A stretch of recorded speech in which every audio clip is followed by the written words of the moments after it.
අපි පසුගිය පාඩම්වලදී උසස් පෙළ භෞතික විද්‍යාවේ යාන්ත්‍ර විද්‍යාව කියන කොටසේ පළවෙනි මාතෘකා දෙකක් දෛශික හා චලිතය කියන කොටස් දෙක සම්පූර්ණයෙන් සිද්ධාන්ත හා ගැටලු විසඳලා විස්තර කරලා අපි හදාarලා අවසන් කෙරුවා. අද අපි උසස් පෙළ භෞතික විද්‍යාවේ යාන්ත්‍ර විද්‍යාව කොටසේ තුන්වෙනි කොටස හැටියට අපි ඉගෙන ගන්න යනවා බලය, ස්කන්ධය හා ත්වරණය කියන මේ කරුණු හා ඒ කරුණු එකට සම්බන්ධ වෙන්නේ කොහොමද කියන එක පිළිබඳව. දැන් මේ බලය, ස්කන්ධය, ත්වරණය කියන මේ කරුණු තුනම ඔබට අලුත් දේවල් නෙමෙයි. සාමාන්‍ය පෙළ මට්ටමේ ඉඳලා අපි මේවා යම් තරමකට ඉගෙන ගන්නවා. අපි වයසින් මුහුකුරායත්ම අපේ දැනුම වැඩි වෙන්න අපි පන්තියේ වලින් ඉහළට යනකොට ක්‍රමක්‍රමයෙන් අපි ඉගෙන ගන්න ප්‍රමාණය ඒ මාතෘකා ගැන ඉගෙන ගන්න ක්‍රමය, විෂය පතය හා ගැඹුර එන්න වැඩි වෙන එකයි වෙන්නේ. ඒ නිසා මෙතනදී අපි අර සාමාන්‍ය පෙළ ඉගෙන ගත්තට වැඩිය මේ දේවල් වලින් ඔබට ගිය යමක් ඉගෙනගෙන ඒ ආශ්‍රයෙන් තියෙන විවිධ ගැටලු හා සම්බන්ධ පිළිතුරු කොහොමද ලබා ගන්න ආදී පිළිබඳව සාකච්ඡා කරන්නයි යන්නේ. මේ කොටස් භෞතික විද්‍යාවේදී ඉතාම වැදගත්. විශේෂයෙන් බලය කියන එක අපි ගත්තොත් සියලුම දේවල් වල චලිතය රඳා පවතින්නේ බලයන් මතයි. අපි ගත්තොත් සමස්ත විශ්වයම හා විශ්වය තුල තියෙන අපි අර කතා කරපු චක්‍රවාට මන්දාකිනි ඒවා. ඒ වගේම ඒවා ඇතුලේ සූර්යයන්ගේ චලිත, ඒ වාගේ පැවැත්ම, සූර්යයන් වටා ග්‍රහලෝකවල චලිත, ග්‍රහලෝකයේ මත තියෙන විවිධ වස්තුන්ගේ හැසිරීම. හැසිරීම කියන්නේ ඒක චලනය වෙන යන ස්වභාවය. ඒ සියලුම චලිතයන් ආදිය පාලනය වෙන්නේ, රඳා පවතින්නේ මේ බලයන් මතයි. ඒ නිසා අපි භෞතික විද්‍යාවේ මූලික වශයෙන් අපි කිව්වා අපි ඉගෙන ගන්නේ විශ්වයේ විවිධ වස්තුන්ගේ හැසිරීම පිළිබඳව මූලික වශයෙන් අපි ඉගෙන ගන්නවා කියලා. මේ හැසිරීම වලට මුල් වෙන ඉතා වැදගත් සාධකය තමයි බලය. ඒ නිසා මේ බලය පිළිබඳ කරුණු අපි තව ටිකක් ගැඹුරින් සාමාන්‍ය පෙළට වඩා අපි කොහොමද ඉගෙන ගන්නේ? බොහෝ විට ඒ දේවලුත් හුඟක් සම්බන්ධ වෙනවා. අපි ටිකක් ඔබට හිතනවා කියන එකයි මම විශේෂයෙන් මෙතනදී කිව්වේ. එතකොට දැන් මම මේ කලින් කියපු දේවල් මෙතන කෙටියෙන් තියෙනවා. පදාර්ථයේ හැසිරීම කියන්නේ ඒකේ චලිත ස්වභාවය මුළුමනින්ම රැඳී ඇත්තේ ඒවා මත ක්‍රියා කරන බලයන් මතයි. සියලු වස්තු විවිධ ස්වරූපයේ බලයන්ට යටත් වෙනවා. හැම එකම බලයන්ට යටත් වෙලා තියෙනවා. බලපෑම් යටතේ තමයි පවතින්නේ. එම බලයන්ගේ ක්‍රියාවෙන් ඒවා චලනය වන ආකාරය තීරණය වෙනවා. ඒතර යමක් චලනය වෙන හැසිරෙන විදිය තීරණය වන්නේ එම බලයන්ගේ ක්‍රියාව ස්වභාවය අනුවයි. බලය පිළිබඳ මූලික අර්ථකථනයක් ලබා ගන්න පුළුවන් වෙන්නේ පැරණි සම්භාව්‍ය යාන්ත්‍ර විද්‍යාවේ කියන ක්ලාසිකල් මෙකැනික්ස් වලට ඇතුළත් චලිතය පිළිබඳ නිව්ටන්ගේ නියම මගින්. ඒතර බලය පිළිබඳ මූලික කරුණු අර්ථ දැක්වෙන්නේ චලිතය පිළිබඳ නිව්ටන්ගේ නියම වලින්. ඒතර සාමාන්‍යයෙන් ආලෝකයේ ප්‍රවේගයකට සාපේක්ෂව හා යම් අවස්ථිති රාමුවකට සාපේක්ෂව ආලෝකයේ ප්‍රවේගයට සාපේක්ෂව අඩු ප්‍රවේග වලින් චලනය වෙන, ඒ වගේම යම් අවස්ථිති රාමුවකට සාපේක්ෂව අපි චලිත සලකා බලන වස්තු පිළිබඳව නිව්ටන්ගේ නියම අදාළ වෙනවා. මෙතන කියන එක මෙන්න මෙහෙමයි. ඇත්ත වශයෙන්ම නිව්ටන්ගේ නියම අදාළ වන වස්තු ඉතා අධික ප්‍රවේග වලින් කියන ආලෝකයේ ප්‍රවේගයට කිට්ටු ප්‍රවේග වලින් චලනය වෙනවට මේ සම්භාව්‍ය යාන්ත්‍ර විද්‍යාව නියම හරියන්නේ නැහැ. ඒ නිසා සාමාන්‍ය ආලෝක ප්‍රවේගයට සාපේක්ෂව අපි ගත්තොත් පෘථුවියේ ප්‍රවේගය, පෘථුවිය භ්‍රමණය වෙන වේගය, පෘථුවිය මත ඇතිවන විවිධ චලනවල වේග, මිනිසා ඇති කරගෙන හොයාගෙන තියෙන ඔහුට හදා ගන්න පුළුවන් වෙලා තියෙන උපරිම වේගය ආදී ගත්තොත් ආලෝකයේ ප්‍රවේගයට සාපේක්ෂව බොහොම අඩුයි. ආලෝක ප්‍රවේගය තප්පරයට මීටර් 3 වැඩි කිරීම 10 බලයක් 3.8ක් ලියන්න ඕන. ඒතර මහ විශාල දුරක් ආලෝකයේ තප්පරයකදී යනවා. ඒක බොහොම අධික වේගයක්. ඒතර ඒ වගේ අධික වේගවලදී සම්භාව්‍ය යාන්ත්‍ර විද්‍යාවේ මූලධර්ම යම් පමණකින් බිඳ වැටෙනවා කියලා අපි කිව්වා. මොකද ස්කන්ධය කියන එකත් වෙනස් වෙන්න ගන්නවා ප්‍රවේගය වැඩි වීමත් එක්ක. ඒවා අපි අනාගතයේ ඉගෙන ගන්නවා මේ තව ඉහළට ඕගොල්ලෝ යනකොට. ඒ නිසා දැනට අපි සාමාන්‍ය වශයෙන් මතක තියාගත්තොත් හොඳයි. සාමාන්‍යයෙන් ආලෝක ප්‍රවේගයට සාපේක්ෂව අඩු ප්‍රවේගවල තියෙන වස්තුන්ට තමයි මේ නිව්ටන්ගේ නියම හරියන්නේ. දෙවැනි එක තමයි නිව්ටන්ගේ නියම හරියන්නේ කිසියම් සමුද්දේශ රාමුවකට සාපේක්ෂවයි. ඒ කියන්නේ දැන් චලිත මයින්න වෙන්නේ සාපේක්ෂවනේ. අපි චලිතයේ කොටස තමයි මේ දැන් අවසාන පාඩමේ ඉවර කෙරුවේ. අපි ඒකේ සාපේක්ෂතාවය පිළිබඳ බොහොම කතා කරුවා. චලිතයක් මයින්න බෑ කියලා තව වස්තුවකට සාපේක්ෂව නැතුව, තව වස්තුවක් අනුව බලන්නේ නැතුව. ඒතර සාමාන්‍යයෙන් එක වස්තුවක් විතරක් නෙමෙයි අපි පෘථුවිය මතදී චලිත කතා කරනකොට යම් රාමුවක් කියලා කිව්වේ විවිධ දේවල් වලින් සැදි පරිසරයක්. එවැනි පරිසරයකට රාමුවකට සාපේක්ෂව තමයි අපි චලිත කතා කරන්නේ. එතකොට අපි එවැනි රාමුවකට අපි තෝරගත්ත ඒ අපි එතකොට චලිත කතා කරන්න ඒ චලිතයන් අපි යම් රාමුවකට සාපේක්ෂව කතා කරන්න තෝරගන්නවානේ. ඒ තෝරා ගන්නා රාමුව අපි කියනවා සමුද්දේශ රාමුවක් කියලා. රෙෆරන්ස් ෆ්‍රේම් එකක් කියලා අපි කියනවා සමුද්දේශ රාමුවක්. දැන් මේක මේ ලොකු වචන තිබුණාට ලොකු දෙයක් නෙමෙයි. සමුද්දේශ රාමුවක් කියන්නේ දැන් පෘථුවිය මත නම් සාමාන්‍යයෙන් පෘථුවිය සලකන්න පුළුවන් සමුද්දේශ රාමුවක් විදිහට ආසන්න වශයෙන්. මේ සමුද්දේශ රාමුවටම අවස්ථිති රාමුවක් කියලාත් කියනවා. ඉනර්ෂල් ෆ්‍රේම් කියලා. අපි ඒ ගැන මෙතන තව ටිකක් විස්තර කරනවා. දැන් සමුද්දේශ රාමුවක් කියන එක ඉතා නිවැරදිව සැලකුවොත් යම් කිසි රාමුවක් තියෙනවා නම් අපි කියමු කිසියම් අභ්‍යවකාශ යානයක් වගේ එකක් තියෙනවා. සියලුම විශ්වයේ තියෙන ග්‍රහ වස්තුන්ගෙන් ඉතාම ඈතට ගිහිල්ලා. ඉතාම ඈතට ගිහින් කොච්චර ඈතට ගියොත් අර සියලුම වස්තුන්ගෙන් කිසිම බලයක් මේක මත යෙදෙන්නේ නැහැ. එහෙම කිසිම බලයක් යෙදෙන්නේ නැත්නම් පිටස්තර වස්තුන්ගෙන් අන්න ඒ රාමුවට පරිසරයට අපිට කියන්න පුළුවන් අවස්ථිති රාමුවක් කියලා. ප්‍රායෝගිකව එවැනි රාමු හොයාගන්න හරි අමාරුයි. ඒ නිසා සමහර විට මේ රාමු යම් තරමකට ඉතා නිවැරදිව හොයන්න ගියොත් සෛද්ධාන්තික මට්ටමකට එනවා. දැන් අතීතයේ නිව්ටන්ගේ යුගයේ නිව්ටන්ට මේ ප්‍රශ්න එනකොට මොකද අපි යම් කිසි පරිසරයකට සාපේක්ෂව චලිත කතා කරොත් ප්‍රවේග විස්ථාපන ත්වරණ ආදිය. ඒ පරිසරයත් ත්වරණය වෙනවා නම් දැන් පෘථුවිය ත්වරණය වෙනවද නැද්ද? අපි පෘථුවියට සාපේක්ෂ චලිත තමයි වැඩිපුරම කතා කරන්නේ. නමුත් ඇත්තටම සූර්යයා වටා පෘථුවිය ගමන් කරනකොට රවුමට කියන්නේ ඒකේ ප්‍රවේගය වෙනස් වෙනවා. ප්‍රවේගය කියන්නේ විශාලත්වය හා දිශාවනේ යම් කිසි වස්තුවක චලනය වන ප්‍රවේගය කියන්නේ චලනය වෙන වේගයේ විශාලත්වය හා දිශාව ප්‍රවේගය. දිශාව වෙනස් වෙනවා නම් චලනය වෙන ඒ කියන්නේ ප්‍රවේගයත් වෙනස් වෙනවා. එතකොට පෘථුවිය සූර්යයා වටා යන්නේ ඉලිප්සාකාර මාර්ගයක නම් මේකේ දිශාවෙන් එන්න වෙනස් වෙමින් යන්නේ වක්‍රාකාර මාර්ගයකනේ යන්නේ. ඒ කියන්නේ මේකේ ප්‍රවේගය වෙනස් වෙනවා පෘථුවිය. එහෙනම් පෘථුවියට ත්වරණයක් තියෙනවා. පෘථුවියට මේ තියෙන ත්වරණය හැබැයි ඒ නිසා ඇතිවන බලය අපි ගත්තොත් සූර්යාගෙන් ඒ වගේ දේවල් ගැන ගන්නකොට ඒවා හුඟක් පොඩි. ඒ නිසා අපි ඒ වගේ දේවල් නොසලකා අපේ උසස් පෙළ ගැටලුවලදී අපි පෘථුවිය ආසන්න වශයෙන් නිවැරදි සමුද්දේශ රාමුවක් කියලා ගන්නවා. ඒ කියන්නේ ත්වරණය නොවන වෙනත් බලවලට යටත් නැති රාමුවක් කියලා ගන්නවා.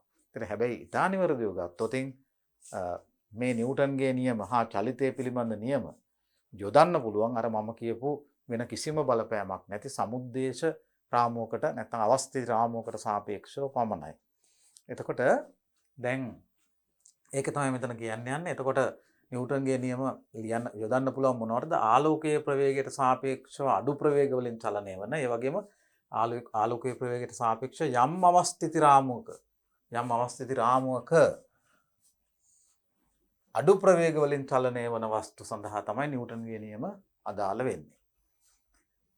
1687 දී සර් අයිසැක් නිව්ටන් විසින් මේ නියම ප්‍රකාශයට පත් කරා. මේ සුප්‍රසිද්ධ නිව්ටන්ගේ නියම අපි සාමාන්‍ය පෙළට ඉගෙනගෙන තියෙනවා. මේවා 1687 දී සර් අයිසැක් නිව්ටන් විසින් ඉදිරිපත් කෙරුවේ. දැන් අපි ඊළඟට කතා කරන්න යන්නේ මේ නියමවල හරියටම නිව්ටන් කියපු නියමවල වචනෙන් වචනයට පරිවර්තනයක්ම නෙමෙයි. ඒ වචනවල විද්‍යාත්මක අර්ථය අපි සිංහල භාෂාවෙන් අරගත්තොත් මෙන්න මේ විදිහටයි එන්නේ. දැන් නිව්ටන්ගේ පළවෙනි නියමය මේක අපි සාමාන්‍ය පෙළදීත් ඉගෙනගෙන තියෙනවා. මොකද නිව්ටන්ගේ පළවෙනි නියමය වස්තුවක් මත සංප්‍රයුක්ත බාහිර බලයක් ක්‍රියා කරන්නේ නැත්නම් ඒ වස්තුව එක්කෝ තියෙන්න ඕන නිශ්චලව.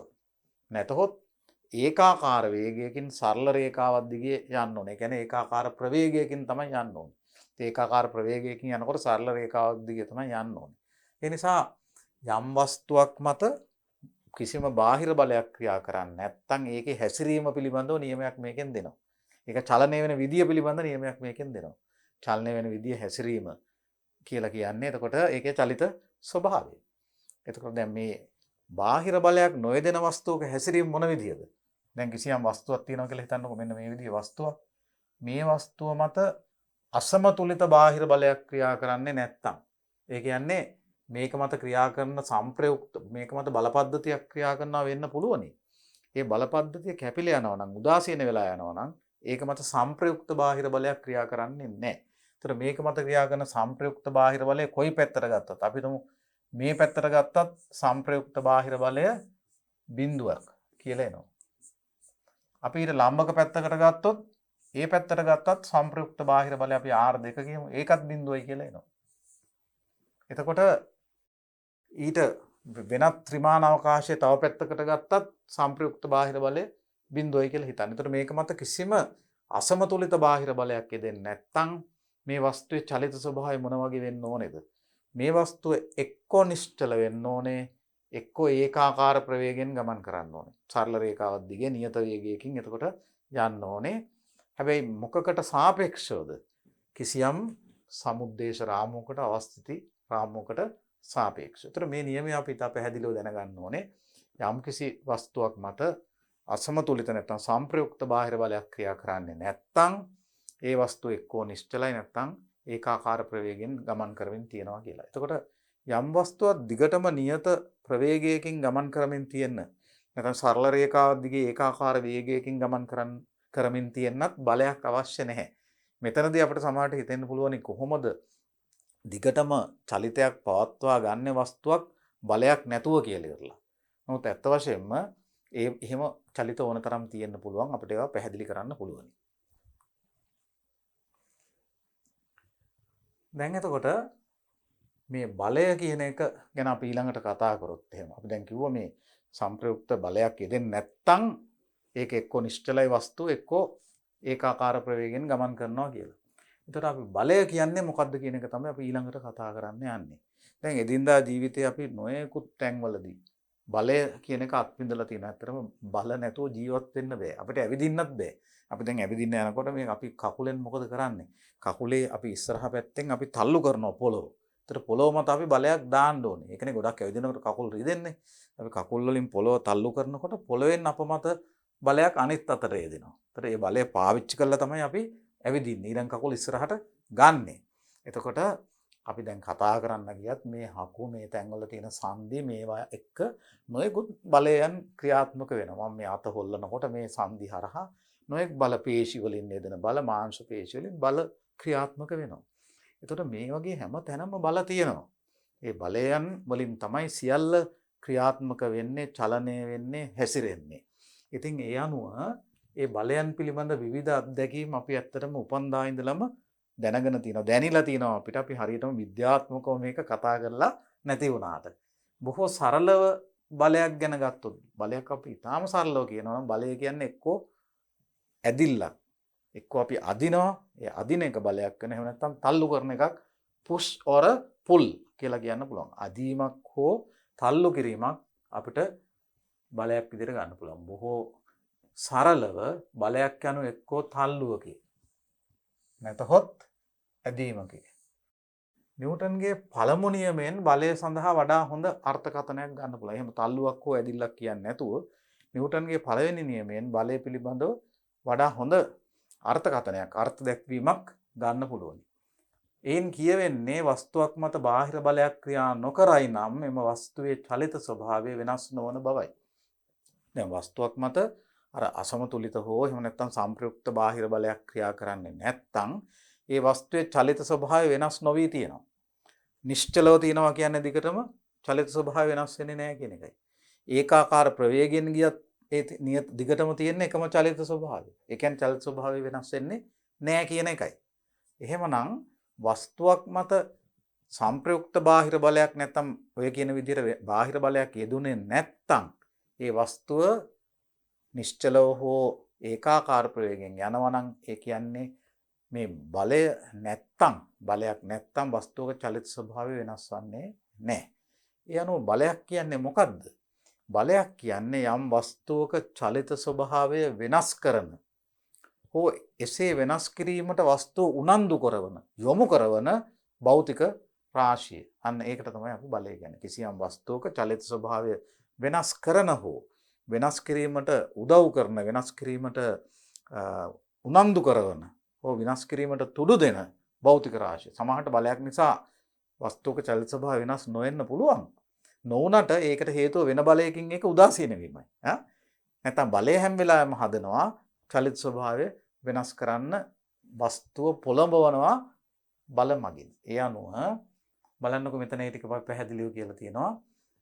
නිව්ටන්ගේ නියමෙන් පැහැදිලි වෙන්නේ වස්තුවක් මත බාහිර බලයක් ක්‍රියා නොකරයි නම් එම වස්තුවේ චලිත ස්වභාවය වෙනස් වෙන්නේ නැති බවයි. මේ අනුව බලයක් යනු වස්තුවක චලිත ස්වභාවය වෙනස් කරන හෝ එසේ වෙනස් කිරීමට යොමු කරවන උදව් කරවන එසේ වෙනස් කිරීමට අනුබල දෙන භෞතික රාශියයි. කිසියම් වස්තුවක හැසිරීම, ඒතර වස්තුවක හැසිරීම කියන්නේ ඒකේ චලිත ස්වභාවය. සලකා බැලීමේදී ඒ යවට ඇති වස්තුවෙන් පිටස්තර සියලු දේ එම වස්තුවේ පරිසරය ලෙස සැලකිය හැකිය. නැතන මේ අපි චලිතය ගැන කතා කරන්නේ මොකට සාපේක්ෂවද? ඒකේ පරිසරයට සාපේක්ෂව. ඒතර පරිසරය තමයි මේකේ අවස්ථිති රාමුව නැත්තම් සමුද්දේශ රාමුව වෙන්නේ. එතකොට ඒ යවට ඇති වස්තුවෙන් පිටස්තර සියලු දේම වස්තුවේ පරිසරය ලෙස සැලකිය හැකිද? එවිට ප්‍රධාන වශයෙන් සැලකිය යුතු කරුණු දෙකක් තියෙනවා. එකක් වස්තුව අනෙක පරිසරය.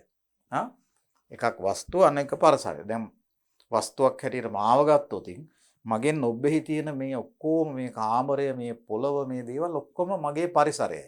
ඒතර මෙතන කරුණු දෙකක් ගැන හිතන්න ඕන. අපි උනන්දුව දක්වන වස්තුවක් තියෙනවා. ඒ වස්තුව පවතිනා වූ ඉන් ඔබෙහි පිහිටි පරිසරයක් තියෙනවා. වස්තුව පරිසරයෙන් වෙන් කරන පෘෂ්ඨය ඒවා අතර සීමාවයි, බවුන්ඩරි එකක් තියෙනවා. අපි ගන්නවා නම් කිසියම් වස්තුවක් මේ වගේ. දැන් මේ වස්තුව මෙතනින් එහා ඔක්කොම දේවල් එතකොට මේකේ පරිසරය. මේක තමයි වස්තුව. මේක පරිසරය. එතකොට මේ වස්තුව පරිසරයෙන් වෙන් කරන මෙන්න මේ සීමාව, මේ පෘෂ්ඨය මේකේ.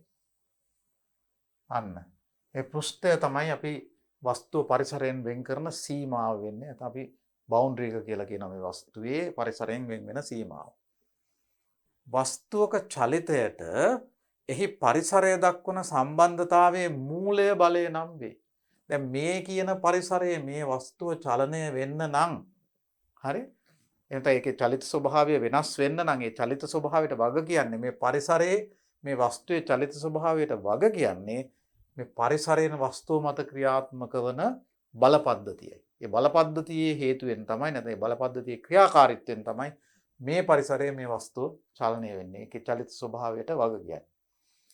ඒ පරිසරයෙන් වස්තුව මත යෙදෙන බල පද්ධතියට සම්ප්‍රයුක්තයක් නැත්තම් බල පද්ධතිය උදාසීන නම් එහෙමනම් මේ වස්තුව තියෙන්නේ එක්ක නිශ්චලව මේ පරිසරයේ. එහෙම නැත්තම් මේ වස්තුව මේ පරිසරයේ ඒකාකාර ප්‍රවේගයකින් ගමන් කරන ඒ දෙකේම ත්වරණයක් නැහැ. නිශ්චලව තිබුණත් ත්වරණය බිඳුවයි, ඒකාකාර ප්‍රවේගයෙන් ගියත් අන්න ත්වරණය බිඳුවයි. ත්වරණය බිඳුවයි කියන්නේ චලිත ස්වභාවය වෙනස් වෙන්නේ නැතුව ඒ වස්තුවේ පිහිටීම අර වගේ වෙනස් වුණත් චලිත ස්වභාවය වෙනස් වෙන්නේ නැහැ කියන එකයි මේකේ තේරුම. ත්වරණය බිඳුවයි කියන එකයි තේරුම. එතකොට මෙන්න මේක ඉතාල වැදගත්. වස්තුවක චලිතයට, ඒතර කොහෙද චලිතය? පරිසරයේ වස්තුවේ චලිතයට. එහි පරිසරය දක්වන සම්බන්ධතාවයේ මූලය තමයි බලය. පරිසරයේ සම්බන්ධයක් නිසයි වස්තුව පරිසරයේ චලනය වෙන්නේ. එහෙම නැතුව චලනය වෙන්න බෑ. ඒ සම්බන්ධතාවයේ මූලය තමයි අපි මේ කියන බලය කියලා කියන්නේ. එනම් සමීප පරිසර රාමුවට සාපේක්ෂව වස්තුව චලනය වන ආකාරයට වග කියන්නේ වස්තුවත් පරිසරයත් අතර සීමාවේ, අර අපි කියපු බවුන්ඩරි එකේ සීමාවේ ක්‍රියාත්මක වන මෙම බල නැමැති භෞතික රාශියන්. එතකොට මෙන්න මේ සීමාවේදී පරිසරයෙන් වස්තුව මත බල ක්‍රියා කරනවා. වස්තුවෙනුත් පරිසරය මත බල ක්‍රියා කරයි. එනකොට ඒව නෙමේ බලපාන්නේ. මේ වස්තුවේ මේ පරිසරයේ හැසිරීමට බලපාන්නේ මේ පරිසරයෙන් මේ සීමාවේදී මේ වස්තුව මත ක්‍රියාත්මක වන බල පද්ධතියයි. ඒතර අන්නේ විදිහට බලය කියන එක ගැන දැන් අපි වඩා පුළුල් දැක්මක් ඇති කර ගන්නට ඕන. අර වගේ අර පරිසරයේ සමුද්දේශ රාමුවත් එක්ක. ඊතා නිවැරදි සමුද්දේශ රාමු නැති වුණත් පෘථුවිය වගේ තැනක ඉඳලා අපිට ගන්න පුළුවන් පෘථුවිය ආසන්න වශයෙන් සමුද්දේශ රාමුවක් කියලා අපේ වැඩවලදී. ඒ කියන්නේ සමුද්දේශ රාමුවක් ඇතුළේදී තමයි කොටින්ම කියනවනම් නිව්ටන්ගේ නියම වළංගු වෙන්නේ. සමුද්දේශ රාමුවක් කියන්නේ මොකක්ද කියලා ඇහුවොත් එක අතකින් අපිට කියන්න පුළුවන් මෙන්න මෙහෙම.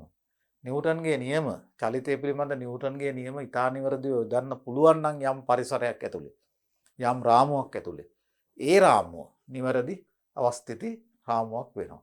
ඒ කියන්නේ එක අතකින් බලනකොට නිව්ටන්ගේ නියම අවස්ථිති රාමුවක් කියන්නේ මොකක්ද කියලා විස්තර කරන නියමයකුත් වෙනවා. නිව්ටන්ගේ නියම නිවැරදිව ඉදිය හැකි නම් යම් පරිසරයක් ඇතුළේ තියෙන වස්තුවකට ඒ පරිසරය සමුද්දේශ රාමුවක් නිවැරදි සමුද්දේශ රාමුවක් නැත්තම් අවස්ථිති රාමුවක් කියලා ගන්න පුළුවන්.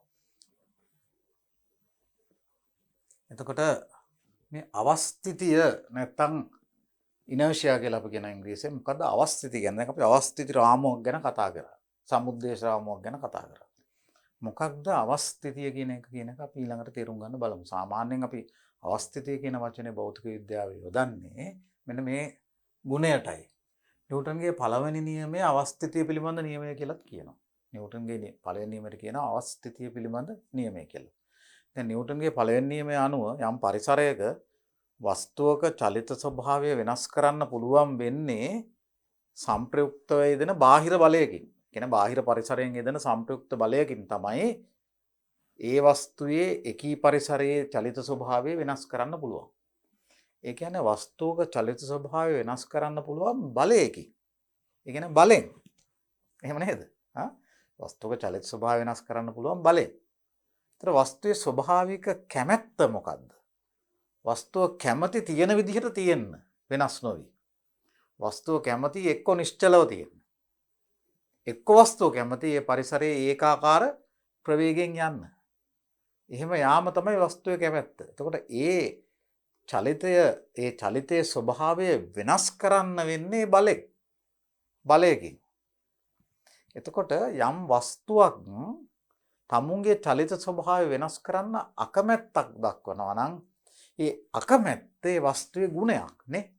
ඒ වස්තුව සතු ගති ගුණයක්. පංගුවක් වස්තුන්ගේ චලිත ස්වභාවය වෙනස් කරන්න හුඟක් අමාරුයි. අපි ලොකු ගල් ගෙඩියක් ගමුකෝ. ලොකු ගල් ගෙඩියක් තියෙනවා. මේක නිශ්චලව තියෙනවා. දැන් අපිට ඕක වෙනස් කරන්න ලේසිද? චලනය කරන්න. ඒකේ නිශ්චලතාවය වෙනස් කරන්න අමාරුයිනේ. ලොකු බලයක් දාන්න වෙනවා. දාන බලය ලොකු වෙන්න එකෙන් අපිට තේරෙන්නේ මෙයාගේ මේ ලොකු ගල් ගෙඩියේ චලිත ස්වභාවය වෙනස් කරන්න තියෙන අකමැත්තත් වැඩි කියන එකයි. එහෙනම් අර දැමිය යුතු බලයේ විශාලත්වය මෙයාගේ අකමැත්ත මැනීමේ මිම්මක් හැටියට පාවිච්චි කරන්න පුළුවන්. දාන්න ඕන බලය වැඩි වෙන්න අකමැත්තත් වැඩි. එතකොට මෙන්න මේ විදිහට සාමාන්‍ය වස්තුවක් අපි ගත්තොතින් ඒ ඕනෑම වස්තුවක් සාමාන්‍යයෙන් තමුන්ගේ චලිත ස්වභාවය වෙනස් කරන්න අකමැති. ඒ කියන්නේ ඕනෑම වස්තුවක චලිත ස්වභාවය වෙනස් කරන්න වෙන්නේ බලයකින්. එතකොට අපි කියනවා බලය කියන්නේ යම් වස්තුවක චලිත ස්වභාවය වෙනස් කරන භෞතික රාශිය කියලා. බලයක් නැතුව ඒ කියන්නේ චලිත ස්වභාවය වෙනස් කරන්න බැහැ වස්තුවක. එහෙනම් අපි වස්තුව ගැන බලනකොට අපිට තේරෙනවා මේ වස්තුව චලිත ස්වභාවය වෙනස් කරන්න අකමැති බලහත්කාරයෙන් වෙන බලයක් යෙදුනේ නැත්තම්. ඒතර අන්නේ අකමැත්තට මේ ගුණයට අපි කියනවා මේ වස්තුවේ අවස්ථිතිය කියලා. ඒතර අවස්ථිතිය කියලා කියන්නේ අවස්ථිතියෙන් අපි මනින්නේ අවස්ථිතිය කියන්නේ වස්තුවක චලිත ස්වභාවය වෙනස් කිරීමට අකමැත්ත. එහෙම නැත්නම් තියෙන විදිහටම චලිත ස්වභාවය වෙනස් නොකර තියෙන වස්තුව දක්වන කැමැත්ත කියලා කියන්නත් පුළුවන්. ඒ විදිහටම තියෙන දක්වන කැමැත්ත නැත්නම් වෙනස් වෙන්න තියෙන චලිත ස්වභාවය වෙනස් කරන්න තියෙන අකමැත්ත තමයි අවස්ථිතිය මැනීමේ මිම්මක් වෙන්නේ. මේ අකමැත්ත මනින්න පුළුවන් නම් අපිට අන්න ඒ අවස්ථිතියත් මනින්න පුළුවන්කම තියෙනවා. ඒ නිසා නිව්ටන්ගේ පළවෙනි නියමයෙන් තමයි මේ අවස්ථිතිය පිළිබඳ හැඟීම එන්නේ. මෙන්න මේ කාරණේ ඉස්මතු වෙන්නෙත් එහෙමයි අවස්ථිතිය පිළිබඳ කාරණේ. ඒ නිසා අපි නිව්ටන්ගේ පළවෙනි නියමයට පංගුවක් කියනවා වෙලාවට කියනවා අවස්ථිතිය පිළිබඳ නියමය law of inertia කියලාත් කියනවා නිව්ටන්ගේ පළවෙනි නියමයට. එතකොට දැන් මේක කියවුවොත් ඔයගලන්ට මේ දේවල් සටහන් කරගෙන ලියලා සටහන් හදා ගන්න පුළුවන්. ඒකයි මේ කොටස් මේ වගේ ලිඛිතව දාලා තියෙන්නේ. නිව්ටන්ගේ පළවෙනි නියමය අවස්ථිතිය පිළිබඳ නියමයයිද කියනු ලැබේ. එයින් කියවෙන පරිදි වස්තුවක් අසමතුලිත බාහිර බලයක් නොමැති විට චලිත ස්වභාවය වෙනස් කරන්නේ නැත. එනම් වස්තුවක ස්වභාවික කැමැත්ත ස්වකීය චලිත ස්වභාවය නොවෙනස්ව ඒ කියන්නේ ත්වරණයකින් තොරව පවත්වාගෙන යාමටයි. වස්තුවක් ස්වකීය චලිත ස්වභාවය වෙනස් කිරීමට එනම් ත්වරණය වීමට ඇති අකමැත්ත එම වස්තුවේ අවස්ථිතිය ලෙස හඳුන්වනු ලැබේ. අන්න. ඒතර අවස්ථිතිය කියන්නේ මොකද්ද? වස්තුවක් ස්වකීය චලිත ස්වභාවය වෙනස් කිරීමට ඇති අකමැත්ත වෙනස් කිරීමට අකමැත්ත එම වස්තුවේ අවස්ථිතිය ලෙස හඳුන්වනු ලැබේ. මෙන්න මේක තමයි අවස්ථිතිය පිළිබඳ පැහැදිලි කිරීම. මේ අකමැත්ත මැඩපවත්වලා අවස්ථිතිය මැඩපවත්වනවා කියන්නේ මේ අකමැත්ත මැඩපවත්වලා වස්තුවක් ත්වරණය කළ හැක්කේ. කියන්නේ වස්තුවේ චලිත ත්වරණය කරනවා කියන්නේ චලිත ස්වභාවය වෙනස් කරන්න. ත්වරණය කරන්න ඕනේ. නේද? එතකොට අවස්ථිතිය මැඩපවත්වා වස්තුවක් ත්වරණය කළ හැක්කේ බලහත්කාරයෙන් එනම් බාහිර අසමතුලිත බලයකින්. පිටින් බලයක් දාන්න නැතුව මෙයාගේ මේ චලිත ස්වභාවය වෙනස් කරන්න බෑ. මෙයා එහෙමම ඉන්න තමයි හදන්නේ. අන්න ඒකනේ. ඒක බොහොම සරල දෙයක් නේ. ඒ විදිහට හිතන්න, සරලව හිතන්න. ඒක තමයි ඇත්තටම හරි දෙයක්, ගැඹුරු දෙයක් ඒකම තමයි. එතකොට වස්තුවක අවස්ථිතියට මූලික වන්නේ එහි කවර ගතිගුණයක්දයි සිතා බලමු. මොකක් හින්දාද මේ වස්තුවකට මේ අකමැත්ත එන්නේ? මොකක් හින්දාද මේ ගුණය වස්තුවට ආවේනික වෙලා තියෙන්නේ කියලා බලනකොට අපිට පහසුවෙන් මෙන්න මෙහෙම හිතන්න පුළුවන්. දැන් මේ පුංචි දෙයක් තියෙනවා. පුංචි දෙයක් තියෙනවා. පොඩි වස්තුවක්. ස්කන්ධයේ අඩු පොඩි වස්තුවක් තියෙනවා. මේකේ චලිත ස්වභාවය වෙනස් කරන්න ලොකු බලයක් ඕනේ පොඩි බලයකනුත් පුළුවන්. නේද? පොඩි දෙයක් තියෙනවා නම් පොඩි තල්ලුවක් දැම්මත් ත්වරණය වෙලා චලිත ස්වභාවය වෙනස් වෙලා වේගය වැඩි වෙලා යනවා. ඒතර පොඩි දෙයක චලිත ස්වභාවය වෙනස් කරන්න ලේසි, ත්වරණය කරන්න ලේසි.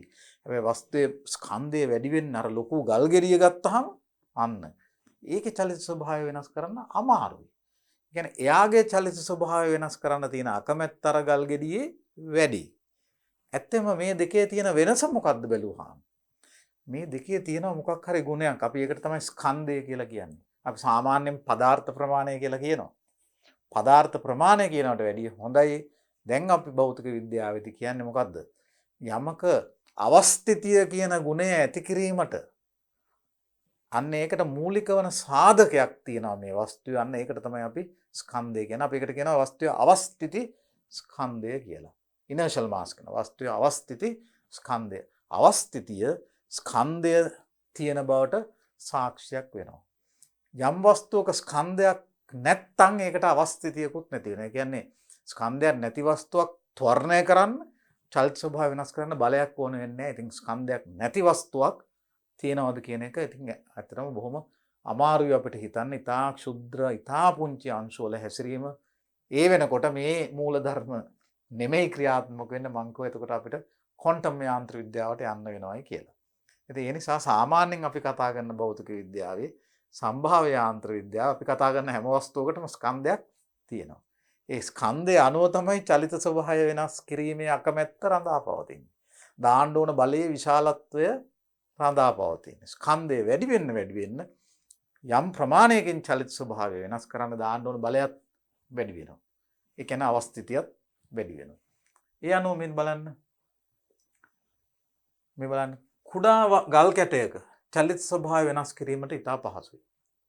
එනම් මෙහි චලිත ස්වභාවය වෙනස් කිරීමට ඇති අකමැත්ත එනම් අවස්ථිතිය අඩුයි. පුංචි දෙයක පොඩි ගල් කැටයක අවස්ථිතියත් අඩුයි, චලිත ස්වභාවය වෙනස් කරන තියෙන අකමැත්තත් අඩුයි. විශාල කළු ගලක් ගැන සිතන්න. එහි චලිත ස්වභාවය වෙනස් කිරීම ඉතා අපහසුය. එනම් එහි අවස්ථිතිය වැඩිය. මේ අනුව අවස්ථිතිය වස්තුවෙන් වස්තුවට වෙනස් වේ.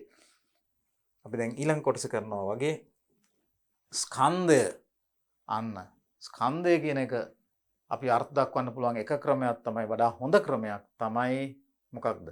අවස්ථිතිය පාවිච්චි කරන එක. වස්තුවක් සිය චලිත ස්වභාවය වෙනස් කිරීමට දක්වන අකමැත්ත ප්‍රතිරෝධය. එනම් අවස්ථිතිය රඳා පවතින එම වස්තුවේ අන්තර්ගත සාධකය එහි ස්කන්ධය නම් වේ. අන්න බලන්න. වස්තුවක් සිය චලිත ස්වභාවය වෙනස් කිරීමට දක්වන ප්‍රතිරෝධය නම් එම වස්තුවේ තියෙන අවස්ථිතිය රඳා පවතින සාධකය එහි ස්කන්ධය නම් වේ. වස්තුවකට ස්කන්ධයක් ඇත්නම් එය චලිත ස්වභාවය වෙනස් කිරීමට අකමැත්තක් දක්වයි. ස්කන්ධයක් තියෙන ඕනම වස්තුවක මේ ගුණය තියෙනවා. නිව්ටන්ගේ පළවෙනි නියමය අහනවා, පිළිපදිනවා. ස්කන්ධයක් තියෙන ඕනම වස්තුවක්. එයා චලිත ස්වභාවය වෙනස් කරන්න අකමැති. එහෙම වෙනස් කරන්න වෙන්නේ බලෙන් නැත්නම් බාහිර බලයකින්, සම්ප්‍රයුක්ත බාහිර බලයකින් තමයි වෙනස් කිරීම කරන්න වෙන්නේ. අවස්ථිතිය අඩු වස්තුවේ ස්කන්ධය අඩුයි. අපි අකමැත්ත අඩු වස්තුවේ ස්කන්ධයත් අඩුයි. අවස්ථිතියක් නැති යමක් ඇත්නම් එහි ස්කන්ධයක්ද නොමැති විය යුතුය. අන්න. මේ අනුව වස්තුවක අවස්ථිතිය මැනීමෙන් එහි ස්කන්ධය මැනගත හැකිය. ඒ සඳහා පිළියෙල කර ඇති උපකරණ අවස්ථිති තුලා නම් වේ. අවස්ථිතිය මැනීම හරහා ස්කන්ධය මැනීමට තරාදිත් තියෙනවා. අපි ඒවට කියන අවස්ථිතික තුලා කියලා. මේවා භෞතික විද්‍යාවේ යම් යම් තැන්වල ඉගෙන ගන්නවා. දැනට මේ විදිහට අපි ස්කන්ධය අර්ථ දක්වනවා නම් අපි ඒකට කියනවා අවස්ථිති ස්කන්ධය කියලා. දැන් ස්කන්ධය අර්ථ දක්වන්න පුළුවන් විදි දෙකක් තියෙනවා. එකක් තමයි ඔබ දන්නවා අපි උපන්දා ඉඳලා ස්කන්ධය කියන එක ගැන අපි තේරුම් ගත්තේ බරෙන්. ස්කන්ධයක් තියෙන හැම දෙයක්ම පොළොවට ඇදෙනවා. මොකක්ද ඒ? ගුරුත්වාකර්ෂණ බලය නිසා පොළොවට ඇදෙනවා. යම් වස්තුවක් ගුරුත්වාකර්ෂණ ක්ෂේත්‍රයක තිබ්බම ඒක මත ගුරුත්වාකර්ෂණ බලයක් යෙදෙනවා නම් ඒකේ ස්කන්ධයක් තියෙනවා කියලා අපි කියනවා. ඒ අනුව ස්කන්ධය කියන්නේ ගුරුත්වාකර්ෂණ බලය ඇතිවීමට හේතු වන ඒ වස්තුවේ තියෙන සාධකයක් කියලා ගන්නත් පුළුවන්. හැබැයි එහෙම ස්කන්ධය අර්ථ දැක්වුවොත් එවැනි ස්කන්ධයක් මනින්න වෙන්නේ ගුරුත්වාකර්ෂණ ක්ෂේත්‍රයකදී පමණයි නේද? හිතලා බලන්න. ගුරුත්වයක් නැති තැනකට ගියොත් අපි අභ්‍යවකාශයේ ගුරුත්වාකර්ෂණයක් නැති පෘථුවියෙන් ඔබ්බේ ඈත ගුරුත්වාකර්ෂණ බලයක් මනින්න බැරි තරම් ප්‍රායෝගිකව දැනෙන්නේ නැති තරම් පුංචි තැනකට වස්තුවක් ගෙනිච්ච කියමුකෝ. ඒකේ ස්කන්ධයක් නැද්ද? ඒකේ ස්කන්ධය තියෙනවා. ඒකේ පදාර්ථය තියෙනවා. හැබැයි ගුරුත්වාකර්ෂණ ක්‍රමයකින් මනින්න බෑ. ඇයි? ගුරුත්වයක් නැහැනේ. හැබැයි අවස්ථිතියෙන් මනින්න පුළුවන්. එතනදී වුණත් ඒ කිසිම ගුරුත්වාකර්ෂණයක් බලයක් නැති තැනකදී වුණත් මේ වස්තුවේ චලිත ස්වභාවය වෙනස් කරන්න බලයක් දාන්න ඕනේ. එනම් ගුරුත්වයක් තිබුණත් නැතත් වස්තුවකට අවස්ථිතිය තියෙනවා. ඒ නිසා සාධාරණ වශයෙන් ඕනෑම පිහිටීමක තියෙන වස්තුවක විශ්වයේ අවස්ථිතිය පිළිබඳ සැලකීම මගින් ස්කන්ධය මනින්න පුළුවන්. ඒ නිසා ස්කන්ධයේ අවස්ථිතියෙන් අර්ථ දැක්වීම වඩා පුළුල්, වඩා පැහැදිලි හා ගැඹුරු අර්ථ දැක්වීමක් වෙනවා ගුරුත්වාකර්ෂණය ගන්නේ නැතුව. නමුත් පොළොව මත පිටදී අපි පොළොව උඩ ඉන්න සත්තුනේ නේද? ඉතින් පොළොව උඩදී ගුරුත්වය ගන්න එක හරි ලේසි. හැම වස්තුවක් මතම ගුරුත්ව බලය මේ බර කියන බලය එදෙනවනේ. අපි බර මැනලා තමයි ස්කන්ධයම ඉන්නේ. කොච්චර දුරට ස්කන්ධයම ඉන්න බර පාවිච්චි කරනවද කිව්වොත් අන්තිමේ අපි බර ස්කන්ධයයි වෙන් කරගන්න දන්නේ නැහැ. අපි බර කියන්නේ ස්කන්ධයම කියලාත් හිතනවා පංගුවක් වෙලාවට. ඉතින් අන්න ඒ තරමට බරයි ගුරුත්වාකර්ෂණය කියන ඒක ස්කන්ධයත් එක්ක සම්බන්ධ වෙලයි තියෙන්නේ අපේ පුරුද්ද අනුව. අපි පෘථිවිය මත පාවිච්චි කරන වැඩිමනත් තරාදී තුලා ගුරුත්වාකර්ෂණ තුලා අවස්ථිතික තුලා අඩුයි. අවස්ථිතික තුලාවක ක්‍රියාව පිළිබඳව අපි අනාගතයේ ඉගෙන ගන්නවා. නමුත් මතක තියාගන්න එවැනි උපකරණ අපි ඉස්සරහට විස්තර කරනවා. නමුත් මෙතනදී අපි අවස්ථිතිය තේරුම් ගන්න ඕනේ. එතකොට නිව්ටන්ගේ නියම තුලින් ඉස්මතු වෙන ඉතා වැදගත් පැහැදිලි කිරීම ගණනාවක් එනවා. ඒ දේවල් මම හිතනවා ඉතා වැදගත් කියලා සම්භාව්‍ය යාන්ත්‍ර විද්‍යාවේදී. දැන් මම කලින් මේ සමුද්දේශ රාමු අවස්ථිති රාමු කියන එක කතා කරන්න පටන් ගත්තා. මොකද නිව්ටන්ගේ නියමය හා චලිතය පිළිබඳ නියම කතා කරන්න බැහැ හරිනම් අවස්ථිති රාමුවක් නැත්නම් සමුද්දේශ රාමුවක් ගන්නෙ නැතුව. ඒ නිසා මම මේ දේවල් කිව්වා. ඒව ගැන වැඩි කලබල වෙන්න එපා. මොකද අපිට භෞතික විද්‍යාවේදී මේක එච්චර ගැඹුරින් ආවේ නැති වුණත් මම කැමතියි ඔබට හරි දේ මේ මූලික දේවල් එක්ක කියලා දෙන්න. ඊට පස්සේ අපි ප්‍රායෝගිකව අපේ ගණන් හදනකොට අපි මේ අවස්ථිති රාමු ගැන පොඟකලට කතා කරන්නේත් නෑ. අපි පෘථිවියට සාපේක්ෂව තමයි ඔක්කොම කරන්නේ. පෘථිවිය අවස්ථිති රාමුවක් කියලා අරගෙන. මේ මම ඔබට කිව්වා සිවුම්ම මතක තියාගන්න ඔළුවේ කොහේ හරි තැනක තියාගන්න පෘථිවිය ඊටා නිවැරදි අවස්ථිති රාමුවක් නෙමෙයි. නිව්ටන්ට ඒ කාලේ මේ ප්‍රශ්නේ ආපුවම මිනිස්සු හිතුවා මෙහෙම. ඊටා ඈත තියෙන නිශ්චලයේ සැලකිය හැකි තාරුකා අරගෙන ඒ තාරුකා වලට සාපේක්ෂව නිශ්චල දෙයක් තියෙනවා නම් රාමුවක් තියෙනවා නම් ඒක අවස්ථිති රාමුවක් කියලා ගමු කියලා. ඒ තාරුකා වලට සාපේක්ෂව තෝරණය වෙන්නේ නැති රාමුවක් තියෙනවා නම් ඒක අවස්ථිති රාමුවක් ගමු කියලා. එහෙම ගන්නකොට ඒගොල්ලන්ට පෙවුණා පෘථුවිය සෑහෙන දුරට කිට්ටුවට අවස්ථිති රාමුවක් විදිහට ගන්න පුළුවන් කියලා. නමුත් මෙතන දැන් මම ඔයගලන්ට වඩා පැහැදිලිව මොකද්ද මේ අවස්ථිති රාමුවක් කියන්නේ සමුද්දේශ රාමුවක් කියන්නේ කියලා තියෙනවා. මේ බලන්න. තවත් අතකින් බලන විට නිව්ටන්ගේ පළවෙනි නියමයේ සමුද්දේශ රාමු පිළිබඳ ප්‍රකාශනය. ඇයි? සමුද්දේශ රාමුව පාවිච්චි කරලා නිව්ටන්ගේ නියමයේ අර්ථ දක්වන්න පුළුවන් වගේම අනිත් අතට නිව්ටන්ගේ නියම පාවිච්චි කරලා සමුද්දේශ රාමුව අර්ථ දක්වන්න පුළුවන්. අපි කියනවා නම් නිව්ටන්ගේ නියම හරියටම යොදන්න පුළුවන් සමුද්දේශ රාමුවක කියලා. එහෙනම් මොකද්ද සමුද්දේශ රාමුවක් කියන්නේ? සමුද්දේශ රාමුවක් කියන්නේ මේ නිව්ටන්ගේ නියම නැත්තම් චලිතය පිළිබඳ නියම ඉතා නිවැරදිව යොදන්න පුළුවන් ඒ ප්‍රාථමික නියම සරලාකාරයෙන්ම යොදන්න පුළුවන් රාමු තියෙනවා නම් ඒවා අවස්ථිති රාමු.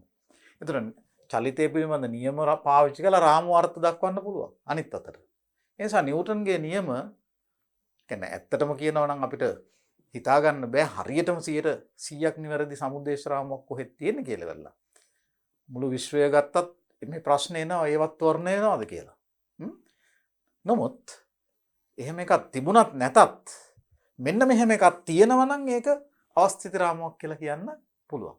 එතකොට දැන් අපි යම් රාමුවකට සාපේක්ෂ චලිත සලකලා නිව්ටන්ගේ නියම දානවා නම් අපි දැනුවත් හෝ නොදැනුවත්ව හරි හෝ වැරදිව ඒ රාමුව ඒ පරිසරය අපි අරන් තියනවා සමුද්දේශ රාමුවක් නැත්නම් අවස්ථිති රාමුවක් කියලා. එතකොට මේක කියන්නේ ඒකයි නිව්ටන්ගේ පළමු නියමය සමුද්දේශ රාමු පිළිබඳ ප්‍රකාශනයක්. යම් වස්තුවක චලිත ස්වභාවය රඳා පවතින්නේ එම චලිතය මනිනු ලබන රාමුවට සාපේක්ෂ බව. අපි දැන් චලිතය ගැන කතා කරනවා. චලිතය පිළිබඳ නියම ගැන කතා කරනවා. චලිත ස්වභාවයක් ගැන කතා කරනවා. බාහිර බලයක් දෙන්නේ නැත්තම් වස්තුවක් කොහොමද හැසිරෙන්න කියන එක ගැන කතා කරනවා. මේ චලිතය කියන එකට තේරුමක් තියනවාද? යම් රාමුවකට හෝ යම් පරිසරයකට හෝ යම් දෙයකට සාපේක්ෂව නොබලා. ඒතර මේ කතා කරන චලිත මොකට සාපේක්ෂවද බලන්නේ? අන්න ඒක තමයි මෙතනදී සමුද්දේශ රාමුව වෙන්නේ. රෙෆරන්ස් ෆ්‍රේම් එක වෙන්නේ සමුද්දේශ රාමුව වෙන්නේ ඒකයි. ඒතර මේ නියම අපි දාන මේ කියන චලිතය පිළිබඳ නියම ඉතා නිවැරදි වෙන්නේ ඒ සමුද්දේශ රාමුව හොඳ අවස්ථිති රාමුවක් වෙනවා නම් විතරයි. එතකොට මේ අනුව වස්තුවේ චලිතය මනු ලබන්නේ කවර රාමුවකට සාපේක්ෂවද? ඒ රාමුව සමුද්දේශ රාමුව හෙවත් අවස්ථිතික රාමුව ලෙස හඳුන්වනවා. ඒ අනුව මේ චලිතය පිළිබඳ නියම දාන්න පුළුවන් රාමුවක් තියෙනවා නම් අන්න එවැනි රාමුවකට සාපේක්ෂව තමයි අපි මයින් උනේ මනින රාමුව. ඒ රාමුව ඇතුළේ නියම හරියට දාන්න පුළුවන් නම් ඒක අවස්ථිතික රාමුවක් ලෙස හැඳින්වෙනවා. නිව්ටන්ගේ යුගයේ භාවිතා කළ ආකාරයට ඉතා ඈත ඇති මං කිව්වේ තරුවලට සාපේක්ෂව නිශ්චල හෝ එම තරුවලට සාපේක්ෂව ත්වරණය නොවන කියන්නේ ඒකාකාර ප්‍රවේගයෙන් චලනය වන හෝ රාමු මේ සඳහා ගොඩනගාගත හැකියි. සමුද්දේශ රාමුව අක්‍රමවත් ලෙස ත්වරණය නොවන රාමුවක් විය යුතුයි. කියන්නේ පරිසරයත් බොහොම කලබල නම් පරිසරයත් එක එක විදිහට චලනය වෙනවා නම් අපිට ඒක ඇතුළේදී හරියටම ඒකට සාපේක්ෂ චලිත අරගෙන නිව්ටන්ගේ නියම දාන්න බෑ. උදාහරණයට වේගෙන් පොළොව මත වේගෙන් ත්වරණය වන දුම්රිය මැදිරියක් ගැන හිතන්න. ඒ දුම්රිය මැදිරියට සාපේක්ෂ ප්‍රවේග ත්වරණ ඒ ආදී චලිත කරුණු හොයාගෙන ඉතා නිවැරදිව නිව්ටන්ගේ නියම දාන්න බැරිය කියන එකයි මේකෙන් කියන්නේ. හැබැයි සමුද්දේශ නිවැරදි අවස්ථිති රාමුවක් තියෙනවා නම් ඒක ඇතුළේදී නිව්ටන්ගේ නියම නැත්නම් චලිතය පිළිබඳ නියම වළංගුයි. ඒක ඊටාම සරලම මට්ටමෙන්ම දාන්න පුළුවන්. මේ අපි ඉගෙන ගන්නේ සරලම මට්ටම. ඒ මට්ටමෙන්ම දාන්න පුළුවන් නියම අර රාමුව හොඳ අවස්ථිති රාමුවක් නම්. මේ නියම ඕනම එක රාමුවක් ඇතුළේ එක අවස්ථිති රාමුවක් ඇතුළේ දාන්න පුළුවන් නම් නිවැරදි. තව ඕනම අවස්ථිති රාමුවක් ඇතුළේදී. එවැනි නිවැරදි ඕනෑම අවස්ථිති රාමුවක් ඇතුළේදී විශ්වයේ කොහෙ තිබුණත් ඒක මේ නියම සත්‍යයි. නිව්ටන්ගේ නියම දාන්න පුළුවන්. එතකොට නිව්ටන්ගේ යුගයේ භාවිතා කළ ආකාරයට ඉතා ඈත ඇති තරුවලට සාපේක්ෂව නිශ්චල හෝ එම තරුවලට සාපේක්ෂව ඒකාකාර ප්‍රවේගයෙන් චලනය වන හෝ රාමු මේ සමුද්දේශ රාමු සඳහා ගොඩනගා ගන්න පුළුවන්. එතකොට අපි හිතනවා ඒවත් වර්ණය නොවන රාමු කියලා. ඒව මත කිසිම වෙන බාහිර බලයක් යෙදෙන්නේ නැහැ කියලා ඒ රාමුව මත. එහෙමයි අපි ගන්නෙ. එතකොට සමුද්දේශ රාමුව අක්‍රමවත් ලෙස ත්වරණය නොවන රාමුවක් විය යුතුයි. රාමුව ත්වරණය වෙන්න නම් රාමුව මත තව බාහිර බලය දෙන්න ඕනේ. එවැනි බල නොයෙදෙන එකක් වෙන්න ඕනේ. ඒකයි මම කිව්වේ. අපි විශ්වයේ කිසිම බලයක් යෙදෙන්නේ නැති ගුරුත්වාකර්ෂණ බල ඔක්කොම නිදහස් තැනක යම් පරිසරයක් ගත්තොත් අන්න ඒක හොඳ අවස්ථිති රාමුවක් වෙනවා. සම්භාව්‍ය යාන්ත්‍ර විද්‍යාවේ නියම යොදනු ලබන්නේ යම් සිදුවීමක් අවස්ථිති රාමුවක සිටින නිරීක්ෂකයෙකු දකින ආකාරය සැලකිල්ලට ගෙනයි. අවස්ථිති රාමුවේ නිශ්චලව සිටින නිරීක්ෂකයෙක් ඇත්තටම එයා දකින විදිහට තමයි චලිතය සලකන්න ඕනේ. කියන්නේ රාමුවට සාපේක්ෂව කියන එකයි. බොහෝ ප්‍රායෝගික කරුණවලදී පොළවට අචලව සම්බන්ධ සමුද්දේශ රාමුවක් අවස්ථිති රාමුවක් ලෙස සැලකිය හැකි වේ. පොළොවට අචලව සම්බන්ධ නම් කියන්නේ පොළොවට සාපේක්ෂව නිශ්චලයි. අචලයි කියන්නේ ඒකනේ, නිශ්චල කියන්නේ අචල. ඒතර පොළොවට සාපේක්ෂව පොළොවට අචලව සම්බන්ධ රාමුවක් තියෙනවා නම් දැන් මේ කාමරය ගත්තොත් මෙතන මේක පොළොවට සාපේක්ෂව අචලයිනේ. අන්න මේක අවස්ථිති රාමුවක් කියලා ගන්න පුළුවන් ආසන්න වශයෙන් නිවැරදිව. අපේ කටයුතු වල උසස් පෙළ භෞතික විද්‍යාව. මේ හුඟක් ගැඹුරට යනකොට ඕගොල්ලන්ට පෙනේ මේවැදී වුණත් අපි මිතාසියුම්ම ගන්නකොට හරියටම චලිතය පිළිබඳ නියම දාන්න බැහැ. එතකොට මේ සමීකරණ තව ටිකක් සංකීර්ණ වෙනවා. අපිට ඒවා ඉන්නේ නැහැ. ඒ නිසා අපි ඒ ගැන කලබල වෙන්න ඕනේ නැහැ. නමුත් ඒ ඉංගියක් අපේ ඔළුවේ තියාගන්න අනාගතේ තවදුරට මේ වඩා නිවැරදිව ඉගෙන ගන්න නේ. තව මින් ඔබට ඉගෙන ගන්න දේවල් තියෙනවා කියලා අපිට දැනෙනවනේ. හොඳයි. එතකොට මෙහිදී පෘථිවි රාමුවද සූර්යා දෙසට තෝරණය වෙන බැවින් එය පිරිපුන් අවස්ථිති රාමුවක් නොවේ. පෘථිවිය ගත්තත් අන්න මම කලින් කිව්වා වගේ පෘථිවිය සූර්යා වටේ මෙහෙම වක්‍ර මාර්ගයක යනවා කියන්නේ ඇත්තටම සූර්යා දෙසට පොඩි තෝරණයක් තියෙනවා. වැටුන් නැති වුණාට තෝරණයක් තියෙනවා. බලයක් තියෙනවානේ සූර්යාගේ ගුරුත්වාකර්ෂණ බලය පෘථිවිය මත. අන්න. ඒතර පෘථිවිය ඊටා හොඳ අවස්ථිති රාමුවක් පිරිපුන් පරිපූර්ණ අවස්ථිති රාමුවක් නෙමෙයි පෘථිවිය. ඒකට හේතුව පෘථිවිය සූර්යා දෙසට පොඩ්ඩක් ආකර්ෂණය වෙනවා. ඒ හින්දා ත්වරණයකුත් පෘථිවියට තියෙනවා. ඒක හුඟක් පොඩි. ඒ හින්දා අපි සලකන්නේ නැතුව අපේ සාමාන්‍ය දිනදා වැඩවලදී අපි පෘථිවියට සාපේක්ෂව නිව්ටන්ගේ නියම දාන්න පුළුවන් කියලා ගන්නවා. අන්න ඒක තමයි අපි මෙතන මේ කියන්නේ. එහෙත් නිවැරදි ගණනය කිරීමකින් මේ ත්වරණය අතිශයින් කුඩා බව, ඒ කියන්නේ පෘථිවිය ත්වරණය අතිශයින් කුඩා බව දැක්විය හැකිය. මේ නිසා සාමාන්‍ය නිර්වද්‍යතා සීමා යටතේ පෘථිවියට අචලව සම්බන්ධ හෝ පෘථිවියට සාපේක්ෂව ඒකාකාර ප්‍රවේගයෙන් චලනය වන හෝ රාමු ප්‍රායෝගිකව හොඳ අවස්ථිති රාමු ලෙස සැලකිය හැකියි. අපි ගන්නවා නම් පෘථිවිය හොඳ සමුද්දේශ රාමුවක් අවස්ථිති රාමුවක් කියලා සාමාන්‍ය මට්ටමින් නිවැරදි. එහෙනම් පෘථිවිය මත තියෙන පෘථිවියට සාපේක්ෂව නිශ්චල ඕනම රාමුවකුත් සමුද්දේශ රාමුවක් කියලා ගන්න පුළුවන්. ඒ විතරක් නෙමෙයි. පෘථිවිය මත ඒකාකාර ප්‍රවේගයෙන් යන රාමුවක් තියෙනවා. දැන් දුම්රිය මැදිරියක් යනවා පෘථිවිය මත ඒකාකාර ප්‍රවේගයෙන්. අන්න. එතකොට ඒකත් ගන්න පුළුවන් හොඳ සමුද්දේශ රාමුවක් කියලා. ඒත් සමුද්දේශ රාමුව එක්ක නිශ්චල එක්ක ඒකාකාර ප්‍රවේගයෙන් යන එකක් වෙන්න ඕන.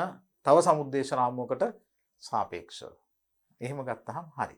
ඉතින් අපි මේ වැඩවලදී කිව්වත් නැතත් මෙන්න ඉදිරියට නිව්ටන්ගේ නියම යොදනකොට අපි තේරුම් ගන්න ඕන අපි මේ චලිත ලියන්නේ, ත්වරණ ලියන්නේ, ප්‍රවේග ලියන්නේ, විස්ථාපන ලියන්නේ. අපි හිතාගෙන මේ පරිසරය අර කියන විදිහට හොඳ අවස්ථිති රාමුවක් කියලා අරගෙන කියලා. ඊළඟට සමතුලිතතාවය කියන එක. යමක් සමතුලිතයි කියලා කියන ස්ටේබල් කියලා කියන සමතුලිතතාවය, ස්ටැබිලිටි. එතකොට යම් වස්තුවක සමතුලිතතාවය කියන දෙයක් මේ නිව්ටන්ගේ නියමයෙන්ම අපිට ගන්න පුළුවන්. නිව්ටන්ගේ නියමයේ බොහෝ දේවල් පිළිබඳ උත්තර සපයනවා. අතීතයේ ඉඳලා මිනිස්සුන්ට තිබුණු විවිධ ප්‍රශ්න පදාර්ථයේ හැසිරීම පිළිබඳ නිව්ටන්ගේ නියම වලින් විසඳුණා කියලායි කියන්නේ. නේද? අර අපි කිව්වා ඉතා පුංචි අංශු. එහෙම නැත්නම් ආලෝකයේ ප්‍රවේගයට කිට්ටු ප්‍රවේගවලට එළඹෙන වස්තුන්ගේ හැසිරීම ඇරුණාම සාමාන්‍ය වස්තුන්ගේ චලිත පිළිබඳ බොහෝ කරුණු නිව්ටන්ගේ නියම වලින් අපිට පැහැදිලි කරන්න පුළුවන් වුණා. එතකොට ඒක තමයි අනිත් එක තමයි දැන් සමතුලිතතාවය විග්‍රහ කරන්නත් මේක ගන්න පුළුවන්. නිව්ටන්ගේ පළමු නියමයේ විග්‍රහ කිරීමේදී සමතුලිතතාවය පිළිබඳ සංකල්පයද පැන නගී. වස්තුවක් නිශ්චලව පවතින්නේ හෝ ඒකාකාර ප්‍රවේගයෙන් චලනය වන්නේ එය මත යෙදෙන බාහිර බල පද්ධතිය එකිනෙකා සමතුලිත වී ඇතනම්. අන්න අපි කියනවා නිව්ටන්ගේ පළවෙනි නියමයේ අපි කියනවා වස්තුවක් මත යෙදෙන සංප්‍රයුක්ත බාහිර බලයේ බිඳුව නම් සංප්‍රයුක්ත බාහිර බලයක් නොයේදේ නම් ඒ වස්තුව එක්කෝ නිශ්චලයි. නැත්තම් ඒකාකාර ප්‍රවේගයෙන් යනවා අර කියන සමුද්දේශ රාමුවට සාපේක්ෂව. එහෙනම් ඒ වස්තුව මත යෙදෙන බලපද්ධතියේ සංප්‍රයුක්ත බිඳුව වෙන්න ඕනේ. වස්තුවක් මත යෙදෙන බලපද්ධතිය එහෙම සමතුල ඔක්කොම කැපිලා යනවා නම් අන්නේ බලපද්ධතිය අපි කියනවා සමතුලිතයි කියලා. නිව්ටන්ගේ පළමු නියමය වඩා පැහැදිලිව මෙසේද ඉදිරිපත් කළ හැකි. එනම් වස්තුවක් මත අසමතුලිත බාහිර බලයක් නොයදී නම්. වස්තුවක් මත අසමතුලිත බාහිර බලයක් යෙදෙන්නේ නැත්නම් වස්තුවක් මත යෙදෙන බලපද්ධතිය සංප්‍රයුක්ත බිඳුවක් වෙනවා නම්. තව ඉදින් කියනවා වස්තුව මත යෙදෙන බලපද්ධතිය එකකින් අනෙක උදාසීන වෙලා කැපිලා ගිහිල්ලා මොකක්වත් ප්‍රයෝජනවත් ප්‍රතිඵලයක් ඉතිරියක් වෙන්නේ නැත්නම් ඒ බලපද්ධතියට. එහෙනම් ඒ බලපද්ධතිය සමතුලිතයි. එහෙම නැතුව වස්තුවක් මත යෙදෙන බාහිර බලපද්ධතියට සංප්‍රයුක්තයක් තිබුණොත් අන්න එතන අසමතුලිත බාහිර බලයක් තියෙනවා. ඉතින් නිව්ටන්ගේ නියමය ගැන කියන්න පුළුවන් අපිට මෙහෙම වස්තුවක් මත අසමතුලිත බාහිර බලයක් යෙදෙන්නේ නැත්නම් එක්ක ඒ වස්තුව නිශ්චලයි නැත්නම් ඒ වස්තුව ඒකාකාර ප්‍රවේගයෙන් යනවා කියලා. අර රාමුවට සාපේක්ෂව. මේ අනුව නිශ්චල හෝ ඒකාකාර ප්‍රවේගයෙන් ගමන් කරන වස්තුවක් මත පරිසරයෙන් ක්‍රියා කරන බලපද්ධතිය සමතුලිත වෙලයි තියෙන්නේ. එනම් වස්තුවක සමතුලිතතාවය කියන්නේ අර වගේ අවස්ථිත රාමුවකට සාපේක්ෂව එක්කෝ එක නිශ්චල නම් නැත්නම් ඒක ඒකාකාර ප්‍රවේගයෙන් ගමන් කරනවා නම්. එබැවින් කිසියම් අවස්ථිත රාමුවකට සාපේක්ෂව සමතුලිතතාවය යනු කිසියම් අවස්ථිත රාමුවකට සාපේක්ෂව සමතුලිතතාවය යනු වස්තුවක එම රාමුවට සාපේක්ෂ චලිත ස්වභාවයක්. මොකක්ද ඒ චලිත ස්වභාවය? එම රාමුවට සාපේක්ෂව නිශ්චලතාවය හෝ ඒකාකාර ප්‍රවේගය එකී රාමුවට සාපේක්ෂව සමතුලිතතාවය නම් වේ. සමතුලිතතාවය කියන්නේ කිසියම් රාමුවකට සාපේක්ෂව නිශ්චලතාවය හෝ ඒකාකාර ප්‍රවේගය. එවැනි රාමුවකට සාපේක්ෂව නිශ්චල හෝ ඒකාකාර ප්‍රවේගයෙන් ගමන් කරන වස්තුවක් මත යෙදෙන බාහිර බලපද්ධතියේ සංප්‍රයුක්ත බිඳුවයි. ඒ නිසා බලපද්ධතියක් සමතුලිතයි කියලා ගන්න වෙන්නේ බලපද්ධතිය සංප්‍රයුක්ත බිඳුව නම්.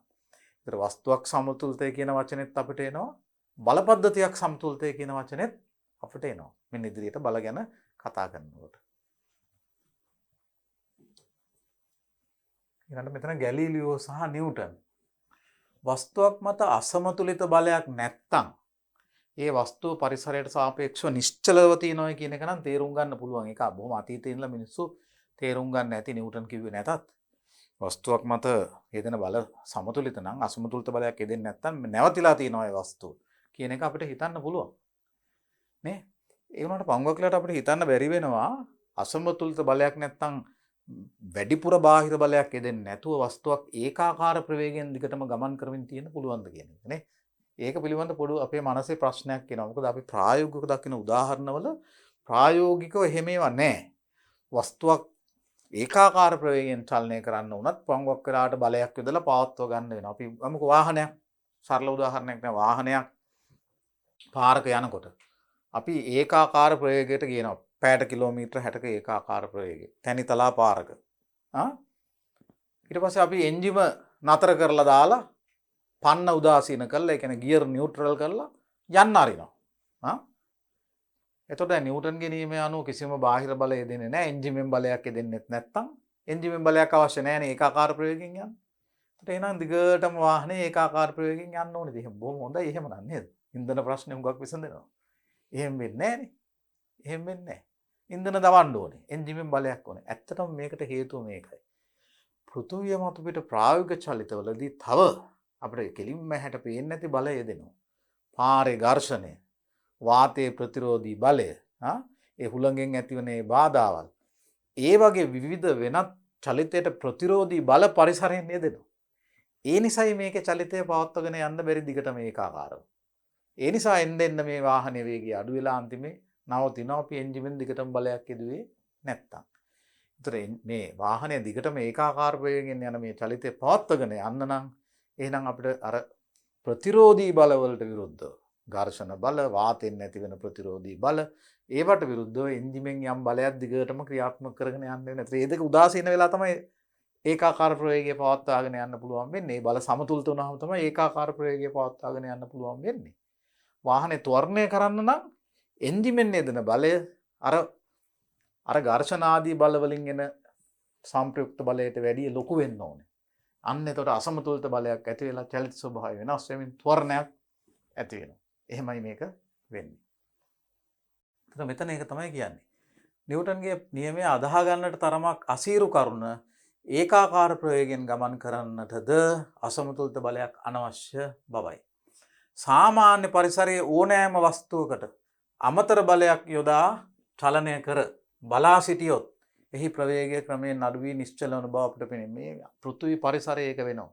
අපිට ඒකාකාර ප්‍රවේගයක් ඇති කරලා අතාරගෙන නිකන් ඉන්න බෑ. එන්න ගිහින් නවතිනවා. එවිට සිතෙන්නේ ඒකාකාර ප්‍රවේගයක් පවත්වාගෙන යාමටත් අසමතුලිත බාහිර බලයක් අවශ්‍ය බවයි. තැනිතලා පාරක වේගෙන් ගමන් කරන මෝටර රථයක් පන්න නැත්තම් ගියර උදාසීනකොට නිදැල්ලේ යාමට ඉඩ හැරියොත් එහි වේගය අඩු වෙනවා. එහෙම අඩු වෙන්න පටන් ගන්නවා. රථයේ ඒකාකාර ප්‍රවේගය පවත්වා ගැනීමටද එන්ජිමෙන් බලයක් ඉදිය යුතුයි. මම කලින් කියපු ටික මේ ලියලා තියෙනවා. මේ ප්‍රායෝගික අත්දැකීම පළමු නියමයට පටහැනි බවක් දක්වනවා. අපි උඩින් පල්ලෙන් හිතුවොත් දෙන්නේ මේකේ ප්‍රශ්නයක් තියෙනවා කියන එක. තේරුම් ගන්න අමාරුවක් තියෙනවා. එහෙත් ඒකාකාර ප්‍රවේගයෙන් ගමන් කරන වස්තුවක ප්‍රවේගය අඩු වීමට හේතුව මූලික වශයෙන් එම වස්තුව මත පරිසරයෙන් ක්‍රියා කරන ඝර්ෂණ ආදී ප්‍රතිරෝධී බලයි. ඒවෙන් තමයි මේක වෙන්නේ. එවැනි ප්‍රතිරෝධ බල කිසිවකින් තොරව චලිතයක් පවත්වාගත හැකිනම් එය නොකඩවා ඒකාකාර ප්‍රවේගයෙන් චලනය කරන්න පුළුවන්. ඊටාම සුමට සමතලා පොළවක් තියෙනවා. ආනත පොළවක් වුණොත් ගුරුත්ව බලය අන්න එරෙහිව ක්‍රියා කරනවා චලිතයට. ඊටා සියුමැලි සුමට සමතලා පොළවක ඊටා සුමට බෝලයක් ගත්තොත් වීදුරු බෝලයක් වගේ එකක් ඊටා සුමට. අපි ඒකට පුංචි තල්ලුවක් දීලා අතගත්තත් ඒක දිගටම සෑහෙන වෙලා යන්න පටන් ගන්නවා. ඝර්ෂණයෙන් තොර චලිතය කියන්නේ ඒක. ඝර්ෂණයෙන් තොර චලිතයක් පවත්වා ගන්න පුළුවන් නම් අන්න ගාක් දුරට අපිට ඒ වේගය දිගටම පවත්වාගෙන යන්න පුළුවන්. ඝර්ෂණයෙන් තොර චලිතය පිළිබඳ මුලින්ම හැදෑරීම් කළේ ගැලීලියෝ. ඇත්තටම කියනවා නම් නිව්ටන්ගේ චලිතය පිළිබඳ නියම වලට පදනම දැම්මා අතීතයේ ඉඳලා යම් යම් විද්‍යාඥයෝ. මේවා නියම හැටියටම කියලා නොතිබුණත් ඒ අතීතීය විද්‍යාඥයෝ යම් යම් දේවල් ලියලා තිබුණා. මම කලින් කිව්වා වගේ කිසි දෙයක් කිසිවෙක් තනිවම හොයාගත්තේ නැහැ.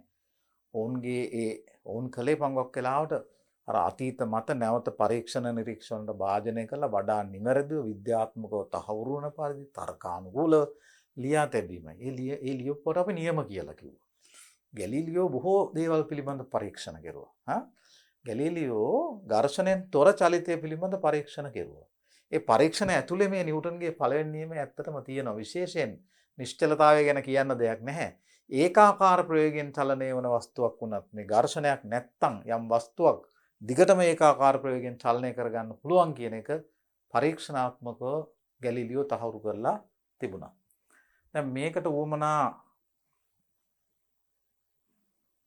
මෙන්න මේ ගැලීලියෝ කරපු පරීක්ෂණය මම ඉස්සෙල්ලා මේ විදිහට අරගෙන ඉන්නම් මේක තේරුම් කරන්න. මම මේක තේරුම් කරන්න හදන්නේ ඔබට පැහැදිලි කරන්න. ඝර්ෂණය නැත්තම් යමක් නොකොඩවා අනන්තය දක්වා චලනය වෙනවා කියලා අපිට හිතන්න පුළුවන් කියන එක මේ ගැලීලියෝගේ බොහොම අතීතයේ 1600 ගණන් වල කරපු පරීක්ෂණ 1500 ගණන් 600 ගණන් මුල හරියට කරපු පරීක්ෂණ වලින් පෙන්වන්න පුළුවන් කියලා ඉවරයි. දැන් මේකට ගැලීලියෝ ගත්ත ඉතා සුමට මොකද කියනවා ආනත තල පරීක්ෂණය කියලා. ඉතා සුමට ආනත තල දෙකක්. අපිට මේ පරීක්ෂණය කරන්න පුළුවන් අද කාලේ හොඳ සුමට මේ අපි දන්නවානේ ඔය මේ PVC නල තියෙන්නේ. වතුර පයිප් වල සඳහා යොදා ගන්න ප්ලාස්ටික් නල තියෙනවනේ. PVC පොලිවයිනයිල් ක්ලෝරයිඩ් නල. ඒ ප්ලාස්ටික් පයිප් එකක් අරගෙන අඟලක විතර විස්කම්බයේ තියෙන ප්ලාස්ටික් පයිප් එකක් අරගෙන ඒක මැද්දෙන් හරියටම විස්කම්බීය තලයක් හරහා පලා ගත්තොත් එතකොට හරියටම භාග දෙකක් හම්බ වෙනවා. භාග දෙකක් හම්බ වෙනවා. ඒ එක භාගයක් අරගෙන අඩි 6ක් 7ක් දිගේ එකක් අරගෙන මැද්දෙන් ටිකක් රත් කරොත් අපිට පුළුවන් මේක මෙහෙම නවා ගන්න. මේ විදිහටනේ අපි මේට වැඩි අපි මෙන්න මේ විදිහට නවා ගත්තොත් මෙතන මේ රූපේ තියෙන විදිහට තමයි මේක දෙන්නට ඕනේ. මෙන්න මේ විදිහට මේ අපි එක මේක නවා ගන්නවා.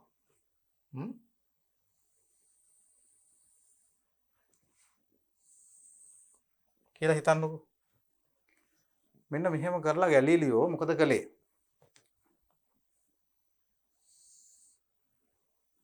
අපිට එතකොට බොහොම දැන් හිතන්න මේ තියෙන්නේ අර මේ ප්ලාස්ටික් නලයේ PVC නලයෙන් හරි භාගයක් අපි රත් කරලා නාගෙන. මේක ඇතුළ සෑහෙන සුමටයිනේ. මේ ප්ලාස්ටික් නලය ඇතුළ සෑහෙන සුමටයි. දැන් හොඳ සුමට වීදුරු බෝලයක් ගන්නවා. මාබල් බෝල් තියෙන වීදුරු බෝලයක්. හොඳ සුමට කඩතොළු නැති අලුත් බෝලයක් අරගෙන අපි මේ වගේ උසකින් මේ බෝලේ මෙතනින් අතාරියා කියලා හිතන්නකෝ. මේ මාබල් එක ඔන්න ඔය හරියෙන් අතාරිනවා යම් උසකින්. දැන් මේ උස අපි මෙතන ලකුණු කරමුකෝ. සිම්පල් H කියලා ඉවරලා. දැන් මේ උසෙන් මේ බෝලේ අතෑරියාම ඝර්ෂණයක් නැත්තම් ඝර්ෂණයට විරුද්ධව කාර්ය කරන්නේ නැති හින්දා මේක මෙතනින් අතෑරියාම එන්න වැඩි වෙන වේගයෙන් පතුලට ගිහිල්ලා ඒ වේගයෙන් ලැබෙන චාලක ශක්තිය නිසා හේමව මේක අනිත් පැත්තට යන්න පටන් ගන්නවා. පටන් අරගෙන මේක මෙහෙම ගිහින් මේ උඩට නගිනවා. ඝර්ෂණය ඉතා අඩු නම් ඉතා සුමට නම් මේ බෝලේ ආසන්න වශයෙන් මේ උසටම එළඹෙනවා කියලා ගැලිලියෝ දැක්කා. මේක මෙතනටම එළඹෙනවා. ඊළඟට ගැලිලියෝ මොකද කළේ? මෙතන අපි කරන්න ඕනේ තව ටිකක් මෙතන රත් කරලා මේ තලයේ ආනතිය ටිකක් තව අඩු කරනවා. මෙන්න මේ වගේ. මේක තව ටිකක් මෙහෙම ආනතිය අඩු කරුවා කියමුකෝ. අඩු කරලා මේ උසින්ම මේ ලකුණක් දාගෙන මෙතන එතනින්ම මේ බෝලේ අතාරිනවා.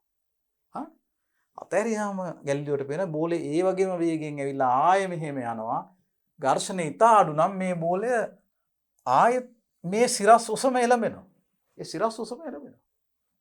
අන්න ඝර්ෂණයෙන් තොර චලිතයක ස්වභාවය.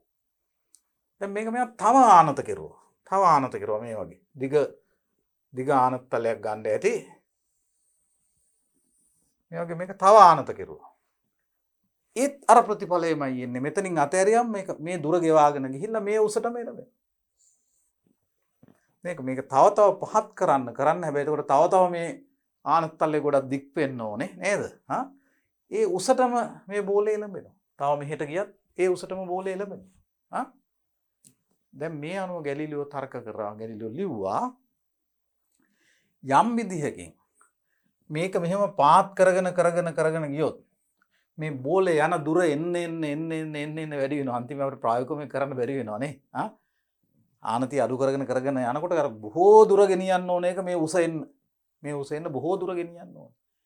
ඒතර ගැලිලියෝ තර්ක කෙරුවා එහෙනම් යම් විදිහකින් මේ තලය මේ ආනත තලය මෙන්න මේ මට්ටමට ගෙනාවොත් මෙතනටම ගෙනාවොත් මේ ආනත තලය මොකද්ද වෙන්න ඕන? මෙතනටම ගෙනාවොත් මේ බෝලේ මෙතනට ඇවිල්ලා එතනින් පස්සේ මේ බෝලේ ප්‍රවේගය වෙනස් නොවි දිගටම මේක යන්න නෑ. එච්චුස එළඹෙන්න නම් කොච්චර ගියත් එච්චුස එළඹෙන්නේ නෑ. තව යන්න ඕනේ බෝලේ. මොකද මේක ඉතා ස්වල්පයක් ආනත වුණොත් අනන්ත දුරක් ඈත එච්චර දුර යන්න ඕන නගින්න එච්චුසකට නේ. බලන්න හිතලා මේක. තමුන් හිතෙන් මේක ඇල කරගෙන ගියොත් අර එච්චුසම නගින්න එන්න බෝලේ යන දුර මෙන්න මේ දුර ප්‍රමාණය එන්න වැඩි වෙන්න ඕනේ. මෙන්න මේ දුර ප්‍රමාණය තමයි මෙතන බලන්න ඕනේ. මෙතන ඉඳලා මෙන්න මෙතනට තියෙන දුර මෙන්න මේ මුළු දුර බලන්නකෝ.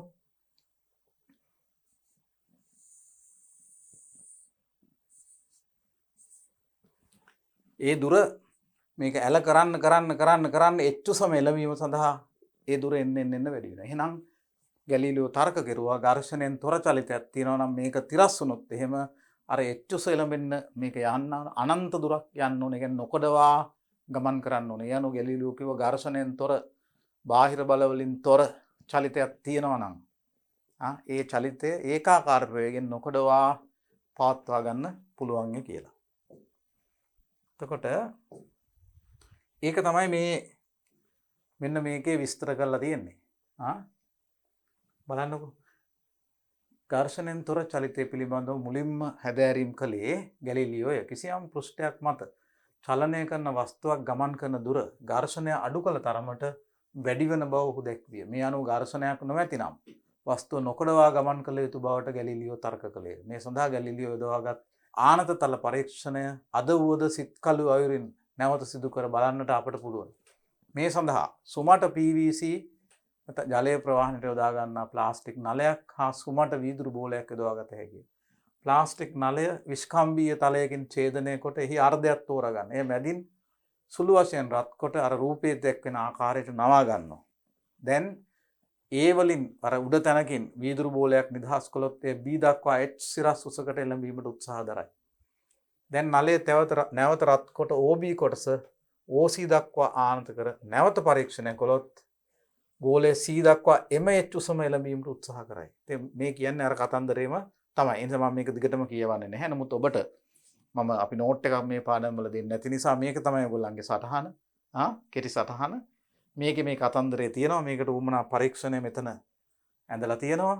මෙන්න මේකේ මම කියපු කතාව තමයි ඒකේ කියන්නේ. ගම්ම්‍යතාවය. දැන් වස්තුවක ගම්ම්‍යතාවය කියන්නේ මොකද්ද? මොමන්ටම් කියලා අපි කියනවා ඉංග්‍රීසියෙන්. මොමන්ටම්. ගම්ම්‍යතාව මොමන්ටම් මේක දෛශිකයක්. මේකත් ඉතා වැදගත් රාශියක් අපි චලිතය පිළිබඳ කතා කරනකොට. ස්කන්ධයක් තියෙන දෙයක් චලනය වෙනවා නම් ඒකට ගම්ම්‍යතාවයක් තියෙනවා. චලනය වන වස්තුවකට අපි කියනවා එතකොට ගම්ම්‍යතාවයක් තියෙනවායි කියලා. යම් මොහොතක වස්තුවේ ගම්ම්‍යතාවය වනුයේ එහි ස්කන්ධයේත් ඒ මොහොතේම වස්තුවට තියෙන ප්‍රවේගයේත් ගුණිතයයි. ඒතර කිසියම් වස්තුවක් මේ වගේ තියෙන ස්කන්ධය m කියමුකෝ. මේ වස්තුවේ ස්කන්ධය m. මේකට මේ වෙලාවේ ප්‍රවේගයක් තියෙනවා නම් මේ පැත්තට u කියන අපි මේකේ ගම්ම්‍යතාවය අපි ලියනවා කැපිටල් M කියලා. මේක දෛශිකයක්. ගම්ම්‍යතාව අපි කැපිටල් M වලින් ලියනවා. දෛශිකයක් මේකේ ගම්ම්‍යතාවය ලෙස අර්ථ දක්වන්නේ හොඳට මතක තියාගන්න. ස්කන්ධයේත් ඒ මොහොතේ ප්‍රවේගයේත් ගුණිතයයි. ස්කන්ධයේත් ඒ මොහොතේ ප්‍රවේගයේත් ගුණිතයයි. ගම්ම්‍යතාවයේ දිශාව අපි මේක ඉගෙන ගත්තා.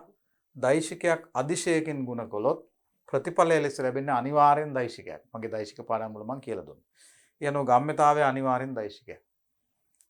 අදිශය ධන නම් මේ ගුණ මෙතන අදිශය ස්කන්ධය දෛශිකයේ ප්‍රවේගය. අදිශය ධන නම් මේ ගුණිතයේ දිශාව ගුණිතයට සහභාගී වන දෛශිකයේ දිශාවමයි. ඒ අනුව ගම්ම්‍යතාවයේ දිශාව ප්‍රවේගයේ දිශාවමයි. අන්න ඒක හොඳට මතක තියාගන්න. මේ අපි ඉගෙන ගත්ත රාශිය ගම්ම්‍යතාවය කියන එක දෛශිකයක්. මේ ගම්ම්‍යතා දෛශිකයේ තියෙන්නේ ප්‍රවේගයේ දිශාවට. ඒකේ විශාලත්වය ස්කන්ධයේ ප්‍රවේගයේත් ගුණිතයට සමානයි. ගම්ම්‍යතා එකතු කරනවා නම් අපිට දෛශික ඓක්‍ය පිළිබඳ ප්‍රමේය දාලා තමයි එකතු කරන්න වෙන්නේ. දෛශික විදියට. ඒකනේ මම මුලින්ම දෛශික ඔක්කොම ඉතා පැහැදිලිව කියලා දෙලා හිටියේ. ඒත් ඒවා ඕන වෙනවා දැන්. භෞතික විද්‍යාවේ බොහෝ තැන්වල මේ දෛශික පිළිබඳ දැනුම මේ අපි ඉගෙන ගන්න බලයන් පිළිබඳ දැනුම ඕන වෙනවා. භෞතික විද්‍යාවේ සියලු දේවල් බලයන් අන්තිමේ බලන් යනකොට අපි විද්‍යුතය ගැන කතා කරනවානේ. විද්‍යුතය ඇත්ත වශයෙන්ම එයින් නැති වෙන ක්‍රියාකාරකම් ඇති වෙන විද්‍යුත් බලහින්ද. චුම්බකත්වය ගැන කතා කරනවා. ඒ චුම්බක බල එතන තියෙන්නේ. ගුරුත්වාකර්ෂණය ගැන කතා කරනවා. ගුරුත්වාකර්ෂණ බලය එතන තියෙන්නේ. අපි තන්තුවකින් යමක් ඇද්දොත් ආතති බල තියෙනවා. දණ්ඩකින් අපි මේ ගොඩනැගිල්ලක තියෙන කුළුණක් ගත්තොත් ඒ කුළුණ තෙරපිලා තියෙන්නේ. ඒතර ගොඩනැගිල්ලක කුළුණු විසින් ගොඩනැගිල්ලේ බර ඔසවාගෙන ඉන්නේ තෙරපුම් බලමකින්. තෙරපුම් බලමකින්. පුෂ්ටිකාන්තති බල තියෙනවා. දුස්රාවී බල, ප්‍රතික්‍රියා බල, නොයෙකුත් ආකාරයේ බල පද්ධති තියෙනවා. ඒතර විද්‍යුත් බල, චුම්බක බල වෙන වෙනම තියෙනවා. වගේම විද්‍යුත් චුම්බක බලත් තියෙනවා. ඉතින් මේ විදිහට විවිධ බල යටතේ තමයි විශ්වයේ ක්‍රියාකාරීත්වය පැවැත්ම සඳහා පවතින්නේ තීරණය වෙන්නේ. ඒ නිසා මේ දේවල් ප්‍රාථමික වශයෙන් උත් පදනම් වශයෙන් උත් පදනමක් හැටියටත් ඉතා වැදගත් වෙනවා හරියට දැනගන්න එක. එතකොට ගම්ම්‍යතාවය වනුයේ ස්කන්ධයේත් ඒ මොහොතේ ප්‍රවේගයේත් ගුණිතයයි. ගම්ම්‍යතාව දෛශිකයක්. එහි දිශාව ප්‍රවේගයේහි දිශාවයි. වස්තුවක ගම්ම්‍යතාවය මැනිය යුත්තේද අදාළ අවස්ථිති රාමුවට සාපේක්ෂව. ඉතින් ප්‍රවේගයම ඉන්න වෙන්නේ අවස්ථිති රාමුවට සාපේක්ෂව නම් ගම්ම්‍යතාවම ඉන්න වෙන්නේ අවස්ථිති රාමුවට සාපේක්ෂව. අවස්ථිති රාමුව කිව්වේ මෙතන මේ පරිසරය. මොකට සාපේක්ෂවද මේ ප්‍රවේගයම ඉන්නේ? ඒ පරිසරය තමයි අවස්ථිති රාමුව වෙන්නේ. දැන් අපි නිව්ටන්ගේ පළවෙනි නියමය ඒ ආශ්‍රයෙන් එන ඒවා කතා කරලා අපි ගම්ම්‍යතාව කියන එක තේරුම් ගත්තා. දැන් අපි ඉතා වැදගත් නිව්ටන්ගේ දෙවනි නියමයට එනවා. නිව්ටන්ගේ දෙවනි නියමයට එනවා. වස්තුවක් මත ක්‍රියා කරන බලය නිව්ටන්ගේ පළවෙනි නියමයෙන් කියන්නේ වස්තුවක් මත ක්‍රියා කරන සංප්‍රයුක්ත නැත්තම් අසමතුලිත බාහිර බලයක් නැත්තම් ඒ වස්තුව එක්ක නිශ්චලයි නැත්තම් ඒකාකාර ප්‍රවේගයෙන් ගමන් කරනවා කියලානේ. ඒකාකාර වේගයෙන් සරල රේඛාවක් ගමන් කරනවා කියලානේ කියන්නේ නේ. ඒක තමයි පළවෙනි නියමය. දෙවෙනි නියමයෙන් කියන්නේ වස්තුවක් මත ඒ වගේ අසමතුලිත බලයක් ක්‍රියා කරනවා නම් යම් දිශාවකට ඒ අසමතුලිත බලයේ විශාලත්වයේ එම දිශාව ඔස්සේ ඒ බලයේ දිශාව ඔස්සේ වස්තුවේ ගම්ම්‍යතාවය වෙනස් වීමේ ශීඝ්‍රතාවයට අනුලෝමව සමානුපාතිකයි කියලයි. චලිත ස්වභාවය වෙනස් වෙනවා කියන්නේ ප්‍රවේග වෙනස් වෙනවා කියන එකයි. ප්‍රවේග වෙනස් වෙනකොට ගම්ම්‍යතාව කියන්නේ ස්කන්ධයේ ප්‍රවේගයේ ගුණිතයනේ. එහෙනම් ප්‍රවේග වෙනස් වෙනකොට ගම්ම්‍යතාවයත් වෙනස් වෙනවා. ගම්ම්‍යතාවයේ කාලය සමග වෙනස් වෙනවා නම් ඒකක කාලයකදී ගම්ම්‍යතාවයට ඇති වෙන වෙනසක් තියෙනවා. ඒකක කාලයකදී ගම්ම්‍යතාවයට ඇති වෙන වෙනසක් තියෙනවා කියන්නේ ගම්ම්‍යතාව වෙනස් වීමේ ශීඝ්‍රතාවයක් තියෙනවා. නිව්ටන් දෙවන නියමයෙන් කියන්නේ අර අසමතුලිත බලයක් යෙදෙනවා නම් මේකේ ගම්ම්‍යතාවය වෙනස් වෙනවා ප්‍රවේගය වෙනස් වෙනවා. ගම්ම්‍යතාව වෙනස් වෙනවා ඒ ගම්ම්‍යතාව වෙනස් වීමේ ශීඝ්‍රතාවය එනම් ඒකක කාලයකදී ගම්ම්‍යතාවය ඇති වෙන වෙනස ඒ වෙලාවේ යෙදෙන අසමතුලිත නැත්නම් සංප්‍රයුක්ත බාහිර බලයට අනුලෝමව සමානුපාතිකයි කියලා. එතන මේක අපි පාඩම් කරගන්න ඕනේ. මේක අමාරු නැහැ. මේක පරීක්ෂණාත්මකව අපිට ඇත්ත කියලා පෙන්වන්න පුළුවන්. ප්‍රායෝගිකවත් හිතලා මොකද අපිට ඒක තේරුම් ගන්න පුළුවන්.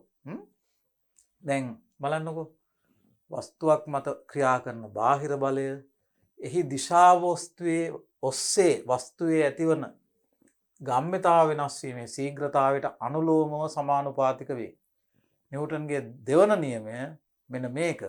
වස්තුවක් මත ක්‍රියා කරන බාහිර බලය ගැන අසමතුලිත බාහිර බලයක් තෙම එහි එම දිශාව ඔස්සේ වස්තුවේ ඇතිවන ගම්ම්‍යතාව වෙනස් වීමේ ශීඝ්‍රතාවයට අනුලෝමව සමානුපාතිකයි කියන එක තමයි දෙවන නියමය. මේ දෙවන නියමයේ ගණිතමය ගත්තොත් මේ වගේ. අපි හිතමු m කියන ස්කන්ධයක් තියෙන වස්තුවක් තියෙනවා. කාලය t සමානයි බිඳුව වෙනකොට. කාලය බිඳුවයි කියලා ගන්න වෙලාවේ මෙන්න මේ වස්තුවේ ප්‍රවේගය u. මේක මත f කියන මේ අසමතුලිත බලය යෙදෙනවා. අසමතුලිත බලය යෙදෙනවා.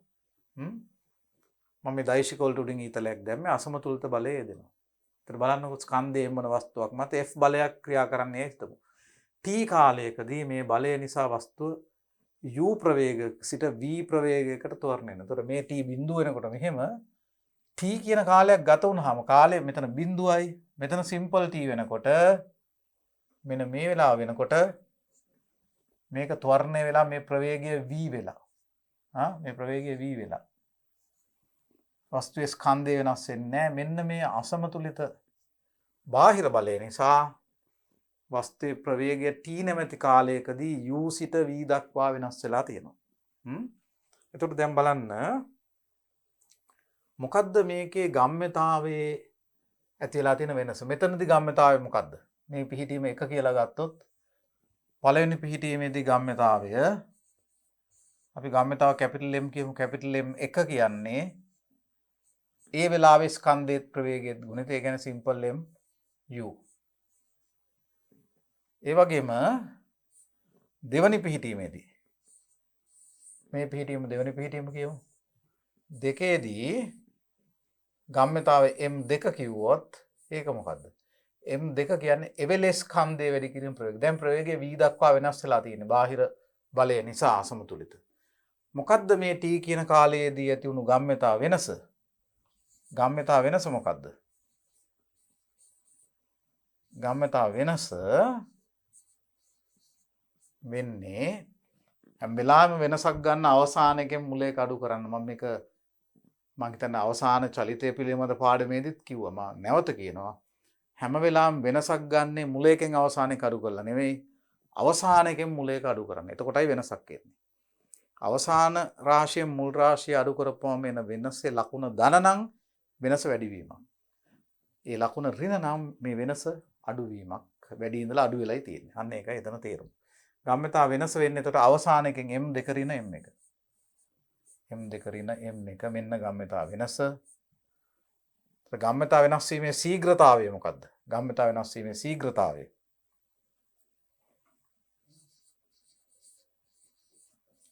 ගම්ම්‍යතාව වෙනස් වීමේ ශීඝ්‍රතාවය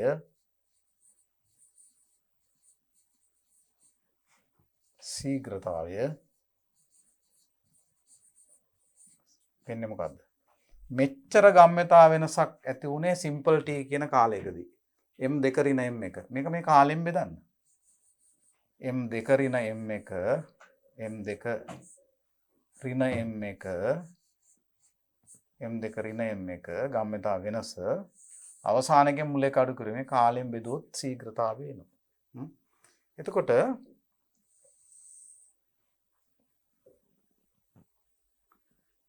M2 කියන්නේ මොකද්ද? M2 කියන්නේ simple MV. simple MV.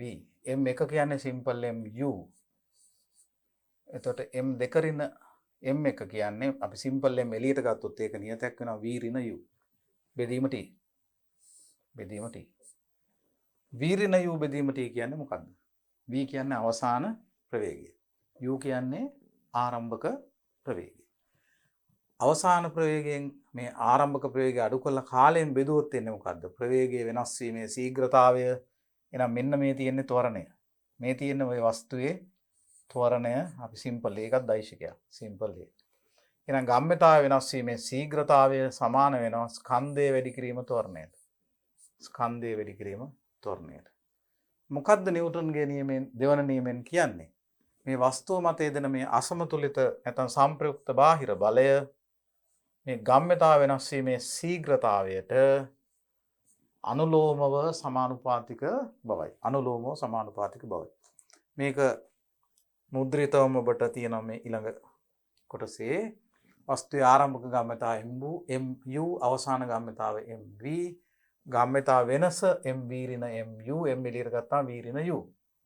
මේ ගම්මිතාවෙන් සැතු කාලය T එනෝ ශීඝ්‍රතාවය වෙන්නේ MV ඍණ U බෙදීම T. මෙහි M නියතයක් වන අතර V ඍණ U බෙදීම T යනු ප්‍රවේගයේ වෙනස් වීමේ ශීඝ්‍රතාවයයි. එනම් ත්වරණයයි වස්තුවේ ත්වරණය Aයි සැලකුවොත් මේ ගම්මිතාව වෙනස් වීමේ ශීඝ්‍රතාව ලියන්න පුළුවන් MA කියලා. MA කියලා. එකම දේ මෙතන දෛශිකවල සමහර තැන්වල ඊතල දාලා නැහැ. මේවා දෛශික කියන එක මතක තියාගන්න ඕන. ඉතා වැදගත් මේක දෛශික සමීකරණයක් කියන එක උසස් පෙළදී මතක තියාගන්න එක. නිව්ටන්ගේ දෙවන නියමයෙන් කියන්නේ අර අසමතුලිත බලයේ ගම්මිතාව වෙනස් වීමේ ශීඝ්‍රතාවයට අනුලෝමව සමානුපාතික විය යුතුයි කියන එකයි. එහෙනම් F සමානුපාතිකයි MA කියලා එනවා. දැන් මේ වගේ සමානුපාතිකත්වය ඇති සමීකරණයක සම්බන්ධයක සමානුපාතික ලකුණු අයින් කරන්න අපි නියතයක් යොදනවා. එතකොට K කියන නියතයක් දැම්මම මේ සමීකරණය අපිට එනවා F සමානයි කියලා. එහෙනම් නියතයක් K කියන නියතයක් වැඩි කිරීම ස්කන්ධය වැඩි කිරීම ත්වරණයට. K කියන්නේ එතකොට නියතයක්. මෙහි K අනු සමානුපාතිකත්වයේ නියතයයි. දැන් F සමානයි KMA කියන සමීකරණය තමයි අපි දැන් මේ වෙනකොට ගොඩනගාගෙන තියෙන්නේ. මම ඒක මෙතන ලියන්නම්. F සමානයි K නියතයක් M ස්කන්ධය A ත්වරණය දෛශික සමීකරණය. දැන් SI ක්‍රමය ඔබ අහලා තියෙනවා සාමාන්‍ය පෙළ පන්තියේදීත්. බලයමයින්නේ නිව්ටන් වලින්. බලයමයින්නේ නිව්ටන් වලින්. සංකේතය කැපිටල් N නිව්ටන සංකේතය කැපිටල් N. එතකොට නිව්ටන් වලින් බලයමයින්නේ. එතකොට නිව්ටනයේ අර්ථ දක්වන්නේ කොහොමද? නිව්ටනයේ අර්ථ දක්වන්නේ මෙහෙමයි. කිලෝග්‍රෑම් එකක ස්කන්ධයක් මත ක්‍රියා කිරීමෙන් ස්වකීය අභිදිශාව කියන්නේ බලය යෙදෙන දිශාව. කිලෝග්‍රෑම් එකක ස්කන්ධයක් මත ක්‍රියා කිරීමෙන් ස්වකීය අභිදිශාව ඔස්සේ තප්පර වර්ගයට මීටර එකක ත්වරණයක් ඇති කිරීමට සමත් බලය නිව්ටන් එකක් කියලා කියනවා. ඒ කියන්නේ දැන් මෙතන මෙහෙමයි කියන්නේ. කිලෝ එකක ස්කන්ධයක් තියෙනවා කියලා හිතන්න. කිලෝ එකක් කියන එක අපි දන්නවා කිලෝග්‍රෑම් එකක ස්කන්ධයක් මත යම් අසමතුලිත බාහිර බලයක් යෙදෙනවා. මේ බලයෙන් හින්දා මේකට ඇති වෙන ත්වරණය අපිට පේනවා 1යි කියලා. 1යි ms ඍණ 2 SI ක්‍රමයේ එකක. කිලෝග්‍රෑම් එකක ස්කන්ධයක් මත යම් බලයක් යෙදුනම ඒකේ ඇති වෙන ත්වරණය ඒ බලයේ දිශාවට ඇති වෙන ත්වරණය තප්පර වර්ගයට මීටර එකක් නම් අපි කියනවා මෙන්න මේ බලය අපි අර්ථ දක්වන අන්න එහෙම දෙයක් කරන්න පුළුවන් බලය අපි කියනවා නිව්ටන් 1යි කියලා. නිව්ටන් එකක් කියන්නේ කිලෝ එකක ස්කන්ධයක එහි අභිදිශාව ඔස්සේ තප්පර වර්ගයට මීටර එක ත්වරණයක් ඇති කිරීමට සමත් බලය. මේක තමයි නිව්ටනයේ අර්ථය කියන්නේ. නිව්ටන් එක කියන්නේ එන්නේ එච්චර බලයක්. කොච්චර බලයක්ද ආපහු බලන්න. කිලෝ එකක ස්කන්ධයකට තප්පර වර්ගයට මීටර එක තෝරණයක් ලබා දීමට සමත් බලය නිව්ටනයක් කියලා අර්ථ දක්වනවා. ඉතින් අපි මුළු භෞතික විද්‍යාව ඉවර වෙනකම්ම නිව්ටන් කියන බලය පාවිච්චි කරන ඒකකය. ඉතින් අපිට නිතර මතක තියෙන්න ඕන ඔළුවේ. මේ නිව්ටනයක් කියන්නේ කිලෝ එකකට තප්පර වර්ගයට මීටර එක තෝරණයක් ලබා දෙන්න සමත් බලය කියලා. දැන් මේ අර්ථ දැක්වීම අපි මෙන්න මේ සමීකරණය ආදේශ කරුවොත් F සමානයි kma කියන F සමානයි kma කියන සමීකරණය මේ අර්ථ දැක්වීම ආදේශ කරමු. අපි කියනවා ස්කන්ධය එකක් වන වස්තුවක එකක තෝරණයක් ඇති කිරීමට සමත් බලය නිව්ටන් එකයි කියලා. ඒ කියන්නේ F m එකක් වෙනකොට ඒත් එකක් වුණොත් m එකක් වෙනකොට ඒත් එකක් වුණොත් F උත් අපි කියනවා එකයි කියලා. F උත් අපි කියනවා එකයි කියලා. ඒක ආදේශ කරොත් F අපි එකයි කියනවා m උත් එකයි ඒත් එකයි වුණොත්. එහෙනම් මෙතන මේ m එක වෙනකොට a එකක් වුණොත් F උත් එක නම් එක සමානයි k වැඩි කිරීම එක වැඩි කිරීම එක. එතකොට මේ k සමානුපාතිකත්වයේ නියත එකක් වෙනවා. ඒ කියන්නේ අපි SI ක්‍රමයේ එකක පාවිච්චි කරනවා නම් ස්කන්ධයමයි ඉන්න කිලෝග්‍රෑම් පාවිච්චි කරනවා නම් ත්වරණයමයි ඉන්න තප්පර වර්ගයට මීටර පාවිච්චි කරනවා නම් බලයම අනින්න නිව්ටන් පාවිච්චි කරනවා නම් මේ F සමානයි kma කියන සමීකරණයේ සමානුපාතිකත්වයේ නියත එක වෙනවා. එහෙම වුණොත් අපි බලයමයි ඉන්නේ නිව්ටන් වලින් නම් ස්කන්ධයමයි ඉන්නේ කිලෝග්‍රෑම් වලින් නම් සිම්පල් k ත්වරණයමයි ඉන්නේ තප්පර වර්ගයට මීටර වලින් නම් මෙන්න මේ නිව්ටන්ගේ දෙවන නියමයෙන් අපිට ඉතා වැදගත් සමීකරණයක් එනවා. F සමානයි ma. F සමානයි kma කියන එකේ k එක වෙනවා. එතකොට F සමානයි ma කියන එක. මේක දෛශික සමීකරණයක්. දිශා බලන්න නැතුව මේක යොදන්න බෑ. දිශා ගැන උනන්දුවක් නැතුව දිශාවට තැනක් දෙන්න නැතුව දිශාව වැදගත් කොට සලකන්නේ නැතුව මේක ලියන්න බෑ. මේක ලියන කොටත් අර දෛශික පිළිබඳ අපේ දැනුම බොහොම ඌමනා වෙන උපකාරී වෙනවා. මේ දෛශික සම්බන්ධ සමීකරණයක මේ කියන්නේ නේ දෛශික සම්බන්ධ සමීකරණ. මේ සත්‍ය වීමට F ගේ හා A ගේ දිශා එකඟ විය යුතුයි. දෛශික සමීකරණයක්. මේකේ පැත්තටම මේකත් තියෙන්න ඕනේ. ඊළඟට අපි බලමු අපිට මේ නිව්ටන්ගේ දෙවන නියමය ආශ්‍රිතව ඉගෙන ගන්න පුළුවන් තව දෙයක් තියෙනවා. ඒ තමයි මේ ආවේගයක් කියන්නේ මොකද්ද කියලා. ඉම්පල්ස් කියලා අපි කියනවා ඉංග්‍රීසියෙන්. ආවේගී බල කියලාත් කියනවා. මේක එක්තරා ස්වරූපයක බලයක්. සාමාන්‍යයෙන් ආවේගී බල ප්‍රයෝජනවත් වෙන්නේ වැදගත් වෙන්නේ අර ඉතා පුංචි කාලයකදී ලොකු බල ඇති වෙන අවස්ථාවලදී. ඒකට අපි කියනවා ආවේගී බල කියලා. අපි හිතමු දැන් මෝටර රථයක් වේගෙන් ගිහින් ලයිට් කණුවක හැපෙනවා.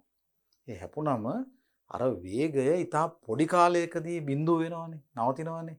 ඒතකොට ඉතා පුංචි කාලයකදී විශාල ප්‍රවේග වෙනසක් ඇති වෙනකොට එතන ලොකු ත්වරණයක් තියෙනවා. ප්‍රවේග වෙනස කාලයෙන් බෙදපුවමනේ ත්වරණය වෙන්නේ. ඒතර ලොකු ප්‍රවේග වෙනසක් පොඩි කාලයකදී වෙනවා නම් අර උඩට එන්නේ ලොකු ප්‍රවේග වෙනස යටට එන්නේ පුංචි එකක්. ඒතර අනුපාතය හුඟක් ලොකු වෙනවා. ඒතර බලය හුඟක් ලොකුයි. ඇත්තටමත් එහෙමනේ. අයියෙන් යන කාර් එකක් ගිහින් ලයිට් කනුවක වැදුනා. ලයිට් කනුවත් කැඩෙනවා. කාර් එක කුඩු පට්ටම් වෙලා යනවනේ. ලොකු බල එනවනේ. අන්න ඒ බලවලට අපි කියනවා සමහරට ආවේගී බල කියලා. ගැටුම් වලදී එතකොට. අන්න ගැටුම් වලදී පොඩි කාලයක් තුල ලොකු බල ඇති වෙනවා. ඒවා ආවේගී බල කියලා කියනවා. ඒ වගේම තමයි පිපුරුම්. අභ්‍යන්තරයෙන් එන බල. පිපිරීමක් නිසා දැන් අපි වෙඩි බෙහෙත් වගේ දෙයක්, බෝම්බයක් වගේ දෙයක් පුපුරනකොට ඇතුලේ රසායනික ක්‍රියා මගින් ලොකු බල ඇතුලේ ඇති වෙලා තමයි මේ පිපිරීම වෙන්නේ. එතනත් ඇතුලේ ඇති වෙන බල යම් තරමකට අපිට ආවේගී බල කියලා කියන්න පුළුවන්. දැන් අපි ආවේගී බලය අර ඊටාම කුඩා කාලයකට සීමා නොකර ආවේගය කියන එක අපිට මෙහෙම තේරුම් කරන්න පුළුවන්. ඒකත් බලයක්ම තමයි. නිව්ටන්ගේ දෙවන නියමය මෙන්න මේ විදිහටත් ගණිතමයව ඉදිරිපත් කරන්න පුළුවන්. F කියන බලයක් හින්දා ඩෙල්ටා t කාලයකදී ඩෙල්ටා t කියන කාල වෙනසක් එතකොට. මෙන්න මේ කාල වෙනසෙදී වස්තුවක ඇතිවන ගම්‍යතා වෙනස ඩෙල්ටා m කියලා හිතමු. ඒකට මේක දෛශිකයක්. ඩෙල්ටා t කාලයකදී ඩෙල්ටා m කියන ගම්‍යතා වෙනසක් වස්තුවක ඇති වෙනවා. අපි මේ ඩෙල්ටා කියන අකුර දාන්නේ වෙනසකනේ. ඔයගොල්ලන්ට මතකද? වෙනසක් කියන්න. ගම්‍යතාවයෙන් වෙනස කියන කතන්දරය තමයි අර කැපිටල් ඩෙල්ටා අකුරෙන් කියන්නේ. එතකොට ඩෙල්ටා t කාලයේදී ඩෙල්ටා m කියන මෙන්න මේ ගම්‍යතා වෙනස වෙනවා. SI ක්‍රමයේ එකක අනුව ගම්‍යතා වෙනස් වීමේ ශීඝ්‍රතාවය තමයි බලය කියන්නේ. MA කියන්නේ ගම්‍යතා වෙනස් වීමේ ශීඝ්‍රතාවය මේක තමයි බලයට සමාන වෙන්නේ. එතකොට බලය F සමාන වෙනවා ඩෙල්ටා M ගම්‍යතා වෙනස බෙදීම කාලයට. එතකොට ඩෙල්ටා T කාලයකදී ඇති වුණු ගම්‍යතා වෙනස ඩෙල්ටා M නම් ඩෙල්ටා M ඩෙල්ටා T වලින් බෙදුවොත් අර බලයන F කියන්නේ ගම්‍යතා වෙනස බෙදීම කාලය නැත්නම් ගම්‍යතා වෙනස් වීමේ ශීඝ්‍රතාවය. එතන මේකෙන් එන්නේ ඒකක කාලයකදී ඇතිවන ගම්‍යතා වෙනස. දැන් පුංචි කාලයකදී ඩෙල්ටා T හුඟක් පොඩි නම් ලොකු ගම්‍යතා වෙනසක් ඇති වෙනවා. අර වාහනේ ලොකු ස්කන්ධයක් ලොකු එතකොට හින්දා ලොකු ප්‍රවේගයක් ලොකු ස්කන්ධයක් ලොකු ගම්‍යතාවයක්. ඒ ගම්‍යතාව එකපාර බිඳුව වෙනවා හැපිලා නවතිනවනේ. අන්න එතකොට ලොකු ගම්‍යතා වෙනසක් පොඩි කාලයකදී ඇති වෙනකොට මේ බලය හුඟක් ලොකු වෙනවා. කොහොමද මේක හරස් වැඩි කරොත් අපිට එනවා ගම්‍යතා වෙනස වස්තුවක ඇති වෙන ගම්‍යතා වෙනස ඒක මත යෙදෙන බලයේත් ඒ බලය ක්‍රියාත්මක වන කාලයේත් ගුණිතයට සමානයි කියලා. පංගොක් වෙලාවට එතකොට ගම්‍යතා වෙනසක් හොයාගන්න පුළුවන් බලය කාලයෙන් වැඩි කිරීමෙන්. ගම්‍යතා වෙනසක් හොයන්න පුළුවන් බලය කාලයෙන් වැඩි කිරීමෙන්. මේ අර්ථ දැක්වීමෙන් ඩෙල්ටා T හුඟක් පුංචි වුණොත් මේ බලය හුඟක් විශාල බලයක් වෙන්න පුළුවන්. අපි ඒවට කියනවා ආවේගී බල කියලා.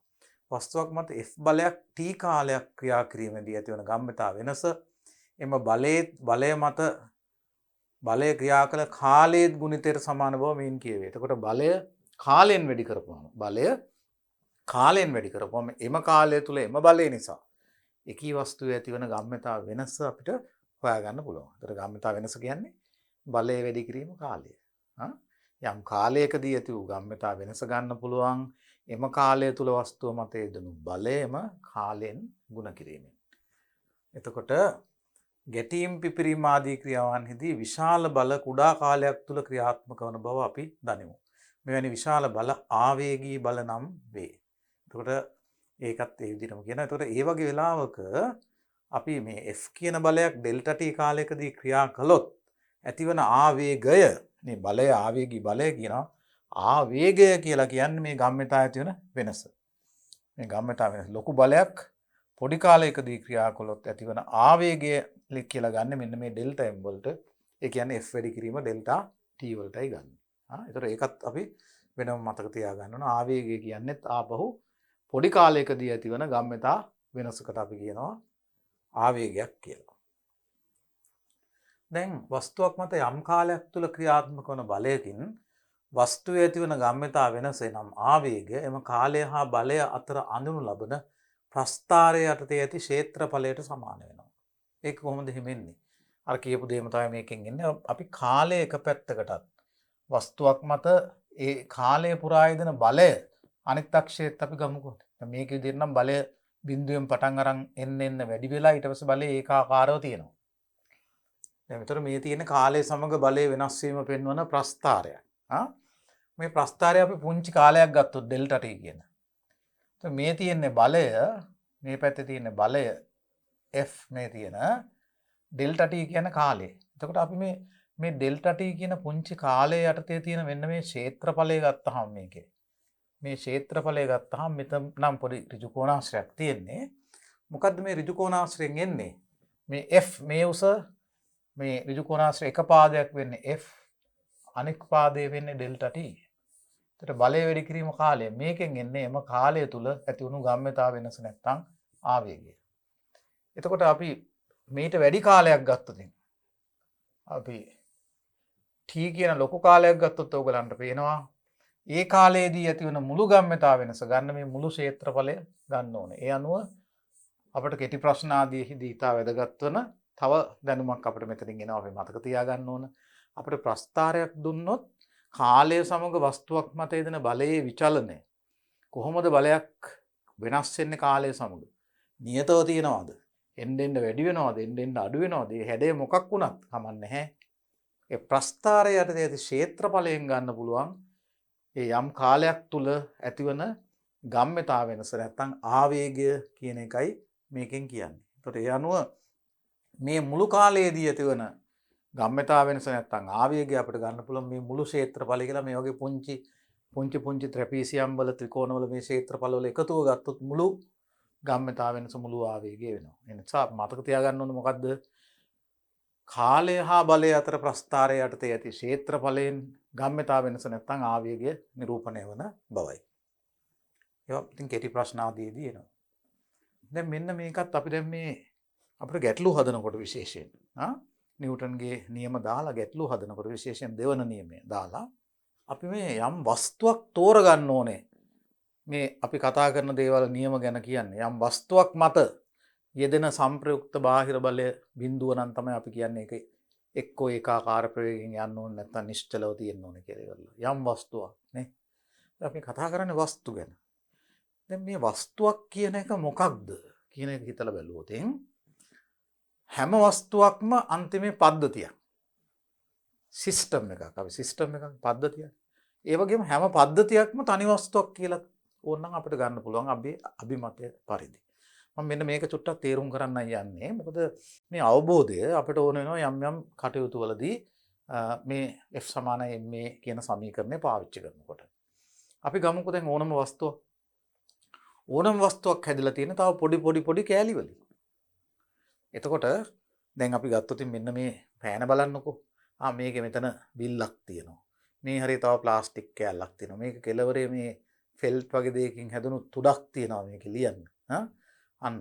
ඒතර මේක ඇතුලේ තව යම් දේවල් ඇති. ඒතර කෑලි ගොඩකින් හැදලා තියෙන පද්ධතියක්. හැබැයි මේක තනි වස්තුවක් කියලා ගන්නත් පුළුවන්. නේද?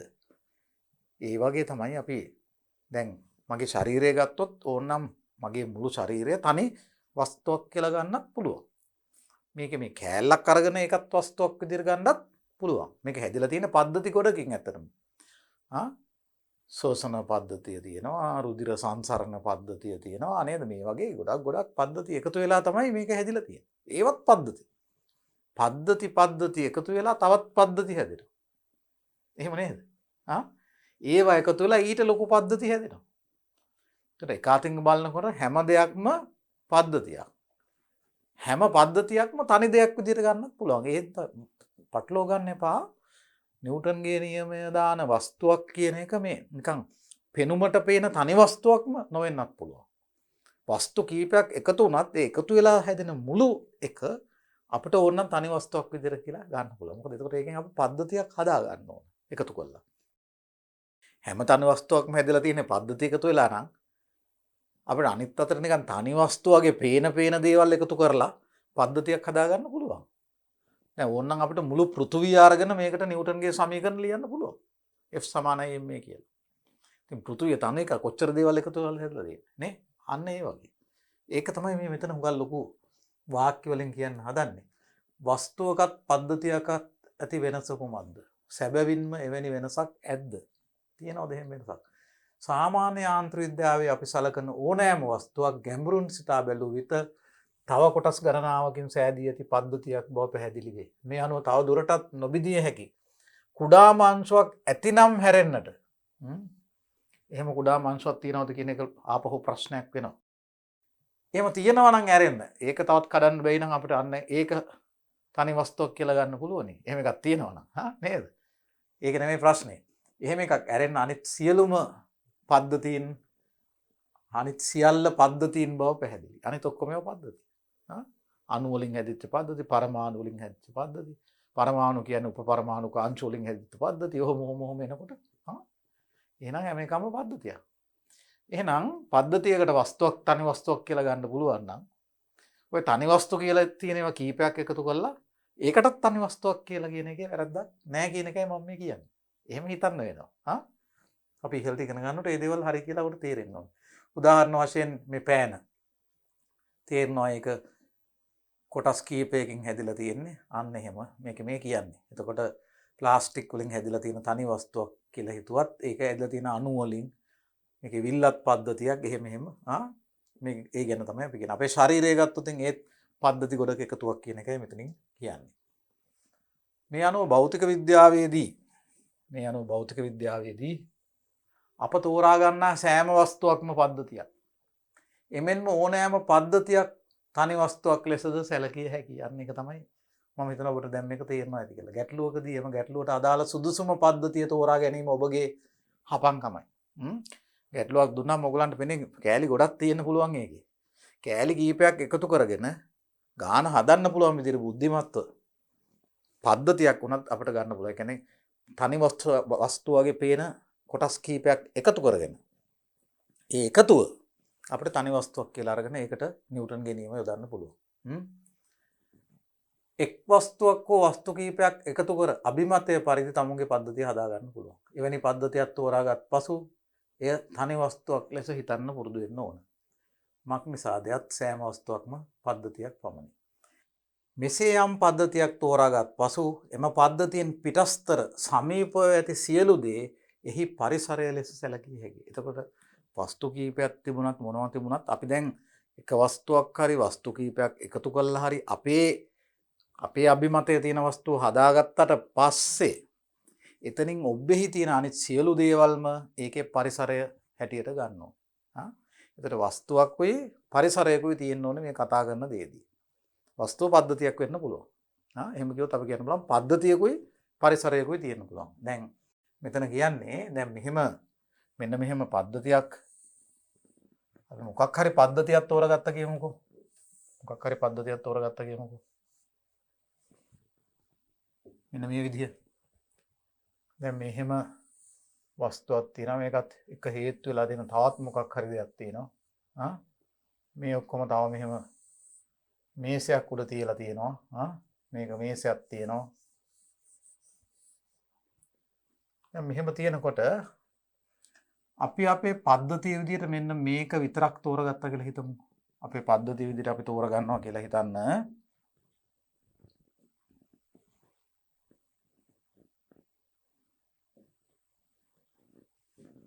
මෙන්න මේක. ඕක දැන් අපි අපේ පද්ධතිය විදිහට තෝරගත්තා. මේකේ දැන් මෙන්න මේකේ මේ සීමාව මෙතනින් ඔබ්බෙහි තියෙන සියල්ල මේකේ පරිසරය. එතකොට මේකත් පරිසරේ, මේ ඉතුරු වස්තුවත් පරිසරේ, මේ මේසෙත් පරිසරේ. ඉතින් මෙතනින් යට පොළව තියෙනවා නම් පොළවත් පරිසරේ. මෙතනින් යට පොළව තියෙනවා නම් අපිට මේ තියෙන පෘථුවිය මෙතනින් යට තියෙන්නේ. පොළවත් පරිසරේ. මේ ගහක් තියෙනවා නම්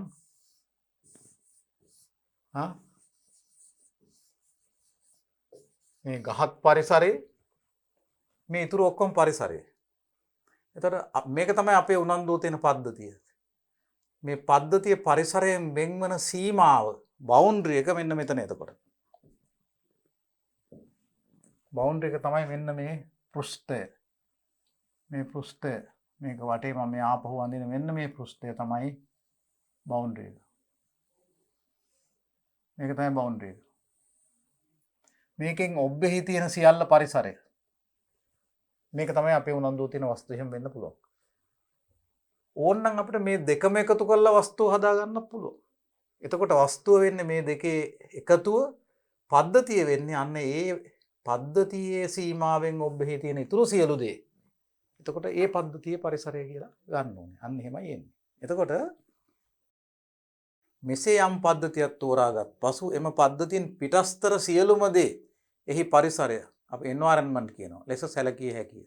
මේ අනුව චලිතය පිළිබඳ ප්‍රශ්නයකදී අපගේ උනන්දුව අවධානය යොමු යුත්තේ පද්ධතියත් එහි පරිසරයත් හඳුනා ගන්නටයි. ඒ දෙක හඳුනා ගැනීම ඉතා වැදගත්. හැම වෙලාවෙම මේක හිතන්න ඕනේ. මොකද්ද අපි කතා කරන්න යන වස්තුව? මොකක්ද ඒකේ පරිසරය? ඊළඟට බලන්න ඕනේ පරිසරයෙන් වස්තුව මත යෙදෙන බල මොනවාද කියලා. පරිසරයෙන් වස්තුව මත යෙදෙන බල තමයි ඒ වස්තුව මත යෙදෙන බාහිර බල වෙන්නේ. බාහිර බල පද්ධතිය ගැන අපි කතා කරුවොත් මේ වස්තුවේ හැසිරීම, මේකී පරිසරයේ මේ වස්තුවේ හැසිරීම රඳා පවතින්නේ. මේකී පරිසරයේ මේ වස්තුවේ හැසිරීමට වග කියන්නේ. ඒ පරිසරයෙන් වස්තුව මත යෙදෙන බල පද්ධතියයි. ඒ බල පද්ධතියේ සම්ප්‍රයුක්තයක් තියෙනවා නම් මේ වස්තුවේ චලිත ස්වභාවය වෙනස් වෙනවා. ඒ බල පද්ධතියේ සම්ප්‍රයුක්තය බිඳුව නම්, සම්ප්‍රයුක්තයක් නැත්නම්, ඒ බල පද්ධතිය සමතුලිත නම් එහෙනම් මේක එක්කෝ නිශ්චලයි නැත්නම් ඒකාකාර ප්‍රවේගයෙන් ගමන් කරනවා. එතකොට බලන්නකෝ, එතකොට අපි මෙතන කියනවා පරිසරයෙන් පද්ධතිය වෙන් කරන පෘෂ්ඨය, පද්ධතියේ සීමාව නම් වේ. එතකොට මෙන්න මේක තමයි මේ සීමාව වෙන්නේ. පද්ධතිය පරිසරයෙන් වෙන් කරන සීමාව මෙන්න මේක. මේක තමයි සීමාව. මේක වස්තු එළිය ඔක්කොම පරිසරය වෙන් කරන සීමාව. බවුන්ඩරි එක. නිව්ටන්ගේ නියම වැදගත් වන්නේ කිසියම් පරිසරයක රාමුවක. ඒතර මේක තමයි රාමුව. මේක ත්වරණය වෙන්නේ නැති නිශ්චලව තියෙන හෝ ඒකාකාර ප්‍රවේගයෙන් යන රාමුවක් නම් නියම බලංගුයි. නියම බලංගුයි. එතකොට නිව්ටන්ගේ නියම වැදගත් වන්නේ කිසියම් පරිසරයක රාමුවක ඇති පද්ධතියක, ඒ කියන්නේ වස්තුවක හැසිරීම කියන්නේ චලිත ස්වභාවය සලකා බැලීමේදී. එතකොට මේ මෙන්න මේ පරිසරයේ මේ වස්තුවේ හැසිරීම සලකා බලනකොට, එයා යන්න ඉන්න කියන විදිය සලකලා බලනකොට නිව්ටන්ගේ නියම වැදගත් වෙනවා. මේ නියම අද දවසේදී සිටිය යුත්තේ පද්ධතිය, පරිසරය හා චලිතය යන මේ සංකල්ප ඔස්සේ. රාමුව එනම් පරිසරය තුල පද්ධතිය චලිතයට වගකිව යුත්තේ ඒවා වෙන්වන සීමාවට ඔබ්බෙන් පිහිටි පරිසරයෙන් පද්ධතිය මත ක්‍රියාත්මක වන බල පද්ධතිය බව මේ නියම වලින් ඔබ තේරුම් ගත්තේ. මම කලින් කිව්වෙත් ඒකයි. මෙයාගේ හැසිරීමට වග කියන්නේ, මෙයාගේ හැසිරීමට හේතු වෙන්නේ මොකද්ද? අර ඉතුරු පරිසරයෙන් මෙයා මත යෙදෙන බල පද්ධතියයි. ඔන්න ඕක තමයි අපි තේරුම් ගන්න ඕනේ. අපි මේවා මේ විදිහටම සාමාන්‍ය පෙළදී කිව්වේ නැහැ. දැන් අපි ඊට වඩා විස්තරාත්මක, ඊට වැඩි අවබෝධයක් ඇති කරගන්න විදිහට මේක කියනවා. ඉතින් මේක බොහොම හිමින්, බොහොම සරලයි, බොහොම හිමින් හිතට දාගන්න ඕනේ. මේ කටයුතු මේක හොඳට බලලා නැවත මෙහෙම හිතට දාගත්තම හරියි. දැන් මේ නිව්ටන්ගේ පළවෙනි හා දෙවන නියම ආශ්‍රයෙන් ගන්න පුළුවන් තවත් මූලධර්මයක් තියෙනවා. අපි ඒකට කියනවා ගම්ම්‍යතා සංස්ථಿತಿ මූලධර්ම කියලා. අපි ඉගෙන ගත්ත ගම්ම්‍යතාව කියන්නේ මොකක්ද කියලා? වස්තුවක ස්කන්ධයේ ප්‍රවේගයේ ගුණිතය තමයි ගම්ම්‍යතාවය කියන්නේ. ඒක දෛශිකයක්. ඒකේ දිශාව තියෙන ප්‍රවේගයේ දිශාවට නේද? ඒතර වස්තුවක ගම්ම්‍යතාවය කියන්නේ ඒ වස්තුවේ මෙහෙම වස්තුවක් තියෙනවා නම් මේකේ ස්කන්ධයේ මේකේ ප්‍රවේගයේ ගුණිතය ගම්ම්‍යතාව කියන්නේ simple mu. ඕකනේ ගම්ම්‍යතාව කියන්නේ. හරි. එතකොට නිව්ටන්ගේ පළමු හා දෙවන නියම තුලින් ලබාගත හැකි තවත් වැදගත් මූල ධර්මයක් තමයි ගම්ම්‍යතා සංස්ථිතිය පිළිබඳ අදහස. ගම්ම්‍යතා සංස්ථිතිය කියන්නේ ගම්ම්‍යතාවයේ වෙනස් වෙන්නේ නැතුව නියතව තියෙනවායි කියන එකයි. පළමු නියමෙන් කියවෙන්නේ වස්තුවක් මත අසමතුලිත බාහිර බලයක් නොයදේ නම් එය නිශ්චල භවය. නැතිනම් ඒකාකාර ප්‍රවේගයෙන් ගමන් කරන භවය. මේ අනුව එම වස්තුවේ රේඛීය ගම්ම්‍යතාවයේ නියතව පවතින බව පැහැදිලියි. දැන් යම් වස්තුවක් නිශ්චල නම් ඒකේ රේඛීය ගම්ම්‍යතාවයේ රාමුවට සාපේක්ෂව බිඳුවයි. යම් වස්තුවක් ඒකාකාර ප්‍රවේගයෙන් යනවා නම් ඒත් ඒකේ රේඛීය ගම්ම්‍යතාවය පරිසරයට නැත්නම් රාමුවට සාපේක්ෂව නියතයක්. ඇයි? ස්කන්ධය කොහොමත් නියතයි, ප්‍රවේගය ඒකාකාර නම් ප්‍රවේගයත් නියතයි. එහෙනම් මේ mu ගුණිතය නියතව තියෙනවා. ඒ අනුව මෙන්න මේ චලිත ස්වභාවයේ වස්තුවකට තියෙනවා නම් මොන චලිත ස්වභාවයද? ඒකාකාර ප්‍රවේගය හෝ නිශ්චලතාවය යම් වස්තුවකට තියෙනවා නම් ඒ පරිසරයට සාපේක්ෂව ඒ වස්තුවේ හෝ පද්ධතියේ ගම්ම්‍යතාවය නියතව පවතිනවා. එහෙනම් එවැනි පද්ධතියක ගම්ම්‍යතාව වෙනස් වෙන්නේ නැහැ. නැත්නම් ගම්ම්‍යතාවයේ සංස්ථිතිකව පවතිනවා. සංස්ථිතිකයි කියන්නේ වෙනස් වෙන්නේ නැතුව පවතිනවා කියන එකයි. හරිද? එතකොට ඒ අනුව මේ නියමෙන් කියවෙන්නේ වස්තුවක් මත අසමතුලිත බාහිර බලයක් නොයේදී නම් මේ නිශ්චල භවය නැත්නම් ඒකාකාර ප්‍රවේගයෙන් ගමන් කරන භවය. මේ අනුව මේ වස්තු රේඛීය ගම්ම්‍යතාවයෙන් නියතව පවතින බව පැහැදිලියි. එනම් වස්තුවක් නැත්නම් පද්ධතියක් මත අසමතුලිත බාහිර බලයක් නොයේදී නම් එම වස්තුවේ රේඛීය ගම්ම්‍යතාවය. ඇත්තටම අපි ගන්න ඕන රේඛීය ගම්ම්‍යතාවය නියතව පවතිනවා. අපි කියන්නේ රේඛීය ගම්ම්‍යතා සංස්කෘති මූලධර්මය. අපි භ්‍රමණය වන වස්තු ගන්නෙ නැහැ දැනට. ඒක අපි පස්සේ ගන්නවා. දැනට අපි ගන්නේ ඒකාකාර නියත මාර්ගයක නැත්නම් සරල රේඛීය මාර්ගයක ගමන් කරන වස්තු විතරයි මෙතනදී. මේ ගුණය නිව්ටන්ගේ දෙවන නියමයෙන්ද තහවුරු වේ. ඒ අනුව වස්තුවක් නැත්නම් පද්ධතියක් මත යෙදෙන අසමතුලිත බාහිර බලය එහි ගම්ම්‍යතාව වෙනස් වීමේ ශීඝ්‍රතාවයට අනුලෝමව සමානුපාතික වේ. ඉතින් අසමතුලිත බලයක් නැත්නම් ගම්ම්‍යතාව වෙනස් වීමේ ශීඝ්‍රතාවයත් බිඳුවයි. ඒ කියන්නේ ගම්ම්‍යතාව නියතව තියෙනවා. මේ නියම දෙකෙන්ම එතකොට බාහිර බලයක් නොයදෙනවා නම් පද්ධතියක් මත ඒ පද්ධතියේ රේඛීය ගම්ම්‍යතාවයේ සංස්ථිතිකව පවතින බව නැත්නම් නියතව පවතින බව පැහැදිලි වෙනවා. ඒ අනුව මේක මෙතන තියෙනවා ගම්ම්‍යතා සංස්ථිතිය මූල ධර්මයේ රතු පාටින් තියෙන එකයි. වස්තුවක් නැත්නම් පද්ධතියක් මත අසමතුලිත බාහිර බලයක් නොයදේ නම් එම වස්තුවේ රේඛීය ගම්ම්‍යතාවයේ සංස්ථිතිකව පවතී කියන එකයි. එතකොට අන්න ඒක ඊළඟ ඉතා වැදගත් දෙයක් වෙනවා. අපි මතක තියාගත යුතු.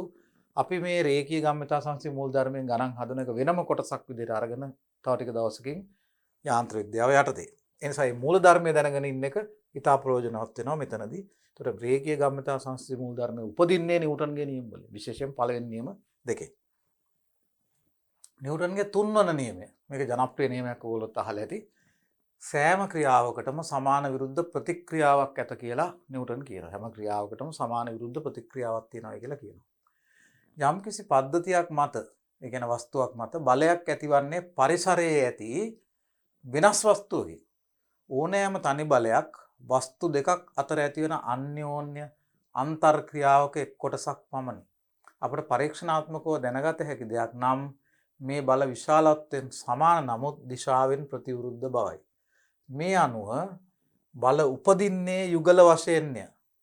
තනි වූ ඒකලිත එක් බලයක් පමණක් සාමාන්‍යයෙන් ඇතිවන්නේ නැත. දැන් මෙන්න මේකයි මේ කියන්නේ. දැන් කිසියම් වස්තුවක් ගත්තොත් වස්තුවක් හෝ පද්ධතියක් මේ වගේ තියෙනවා කියලා හිතන්නකෝ. මොකක් හරි වස්තුවක් හෝ පද්ධතියක් මේ වගේ තියෙනවා කියලා හිතන්නකෝ. මේකේ දැන් පරිසරය මෙතනින් ඔබ්බෙහි තියෙන සියලු දේ මේකේ පරිසරයනේ. මේ පරිසරයෙන් මේක මත මෙන්න මෙහෙම බල යෙදෙනවා කියලා හිතමුකෝ. දැන් පොළව තියෙනවා නම් පොළවෙන් මේක මත බර කියන බලය යෙදෙනවා. දැන් අපි මෙහෙම ගත්තොත් පෘථුවිය මේ තියෙන කියලා හිතන්න. පෘථුවියෙන් මේක මත බලයක් යෙදෙනවා. ඒතර පෘථුවිය පරිසරයනේ තියෙන්නේ. පෘථුවිය පරිසරයේ තියෙන්නේ. එතකොට අපි මේ වස්තුව වෙන් කරගන්න පරිසරයෙන් අපි මේකට වර්ණයක් දාමුකෝ. වස්තු පරිසරයෙන් වෙන් කරගන්න මේකට වර්ණයක් දාමු. එතකොට මොකද්ද මේකේ සීමාව? වස්තු පරිසරයෙන් වෙන් වෙන සීමාව මෙන්න මේ තියෙන්නේ. මේක තමයි මෙන්න මේ තියෙන බවුන්ඩරි එක. නැත්නම් සීමාව. මේක තමයි සීමාව.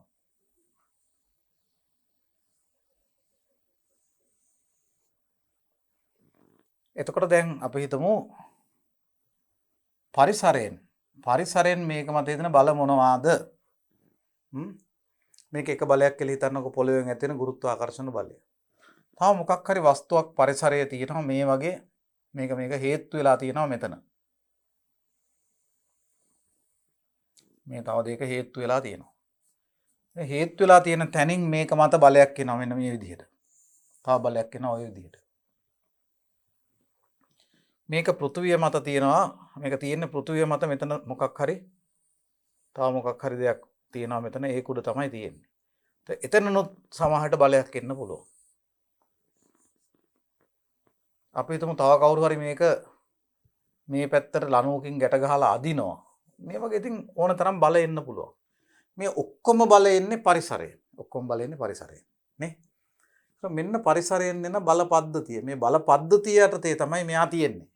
ඒතර මෙයාගේ චලිත ස්වභාවය තීරණය එක මේ ඔක්කොම බල ලකුණු කරුවා කියලා හිතන්න මෙතන පරිසරයෙන් මේ වස්තුව මත එන්නේ. මේ බල පද්ධතිය තමයි මෙයාගේ චලිත ස්වභාවය තීරණය කරන්නේ.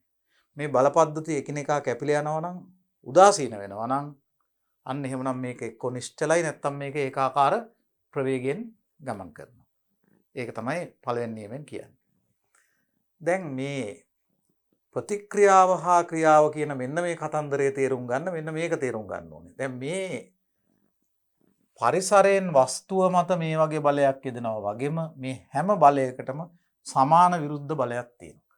පරිසරයෙන් වස්තුව මත මේ පැත්තට බලයක් යෙදෙනවා වගේම වස්තුවෙන් පරිසරය මත ඊට සමාන ප්‍රතිවිරුද්ධ බලයක් එනවා. දැන් මෙතන මේක පරිසරයෙන් වස්තුව මත මීට සමාන ප්‍රතිවිරුද්ධ බලයක් හරියටම මීට සමාන ප්‍රතිවිරුද්ධ බලයක් වස්තුවෙන් පරිසරය මත යෙදෙනවා. මේකට සමාන ප්‍රතිවිරුද්ධ බලයකුත් මෙතන මේ වස්තුවෙන් මේක මත මේ අතර බලයක් එනවා වගේම වස්තුවෙන් මේක මත ඒ පරිසරයේ තියෙන වස්තුව මත මේ අතර බලයක් යෙදෙනවා. මේ පෘථුවිය මත මේ බලය පෘථුවියෙන් වස්තුව මත මේ බර කියන බලය ක්‍රියා කරනවා වගේම වස්තුවෙන් පෘථුවිය මත මීට සමාන ප්‍රතිවිරුද්ධ බලයක් තියෙනවා. ඒ වගේම මෙන්න මේ බලය මෙතනින් එනවා නම් මේ බලය වස්තුවෙන් මේ මෙතන මත මේ අතට මේ බලයක් එනවා. එතකොට මෙතන 1 2 3යි 4ක් මේ විදිහට බල 1 2 3යි 4ක් තිබුණා නම් පරිසරයෙන් එන ඒ වගේම සමාන ප්‍රතිවිරුද්ධ බල 4ක් අනිවාර්යෙන් අනිත් අතට එනවා. ඒ කියන්නේ පරිසරයෙන් වස්තුව මත බලයක් යෙදෙනවා නම් අනිවාර්යෙන් ඊට සමාන විරුද්ධ බලයක් වස්තුවෙන් පරිසරය මත යෙදෙනවා. ඒකට ඒ කියන්නේ ඒක තමයි මේ කියන්නේ මේක ක්‍රියාව කියලා ගත්තොත් මේක ප්‍රතික්‍රියාවක් වෙනවා. මේවා සමානයි ප්‍රතිවිරුද්ධයි යන්නේ ඒකයි වැඩි. මේ බලය අපි P කියලා කිව්වොත් මේ සමාන ප්‍රතිවිරුද්ධ බලය P එකම දේ මේවයි දිශා හරියටම ප්‍රතිවිරුද්ධ වෙනවා. මේ බලය පරිසරයෙන් වස්තුව මත. මේ බලය වස්තුවෙන් පරිසරය මත. මේක අපි P1 කියමු. මේකත් P1. මේ බලය අපි P2 කියමු. මේක පරිසරයෙන් වස්තුව මත, මේ තියෙන වස්තුවෙන් පරිසරය මත සමානයි ප්‍රතිවිරුද්ධයි. මේක බර කියමුකෝ mg මේක එන්නේ P3 පෘථුවියෙන් වස්තුව මත, ඒ P3ම වස්තුවෙන් පෘථුවිය මත එනවා අනිත් පැත්තට. මේකත් එහෙමයි. මේක P4 නම් මේක P4 වෙනවා. සමාන ප්‍රතිවිරුද්ධ බල. මෙන්න මේවා හැම ක්‍රියාවකටම සමාන විරුද්ධ ප්‍රතික්‍රියාවක් හැටියට නිව්ටන් කියන්නේ ඒකයි. සෑම ක්‍රියාවකටම සෑම බලයකටම සමාන ප්‍රතිවිරුද්ධ තව බලයක් තියෙනවා. ඒ අනුව බල ඇති වෙන්නේ සාමාන්‍යයෙන් යුගල වශයෙන්. තනියෙන් තියෙන බල නැහැ. දැන් එහෙම මෙහෙම ගත්තාම ඕගොල්ලන්ට පේනවා ඇති මේ බල ඇයි කැපිලා යන්නේ නැත්තේ? ඇයි මේ බල උදාසීන වෙන්නේ නැද්ද?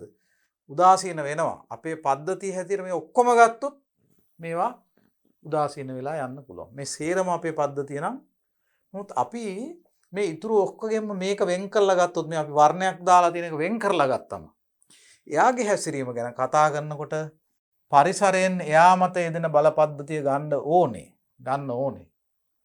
එතකොට එයාගෙන් පරිසරය මත ක්‍රියා කරන මේ සමාන විරුද්ධ ප්‍රතික්‍රියා බල ඒවට මොකද වෙන්නේ? ඒවා තියෙනවා.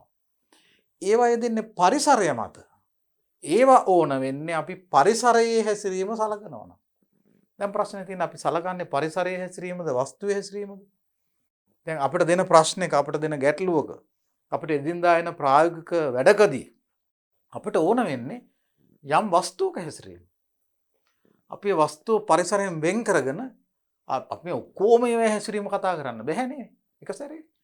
අපි වස්තුව වෙන් කරගත්තාම අපි ලකුණු කරන්න ඕනේ ඒ වෙන් කරගත්ත වස්තුව මත මේ සීමාවෙන් ඔබ්බේ තියෙන පරිසරයෙන් ඒක මත යෙදෙන බාහිර බල පද්ධතිය ලකුණු කරගන්න. ඒතර ඒ වස්තුවේ හැසිරීමට වග කියන්නේ මේ අපි මේ ලකුණු කරපු බාහිර බල පද්ධතිය පමණයි.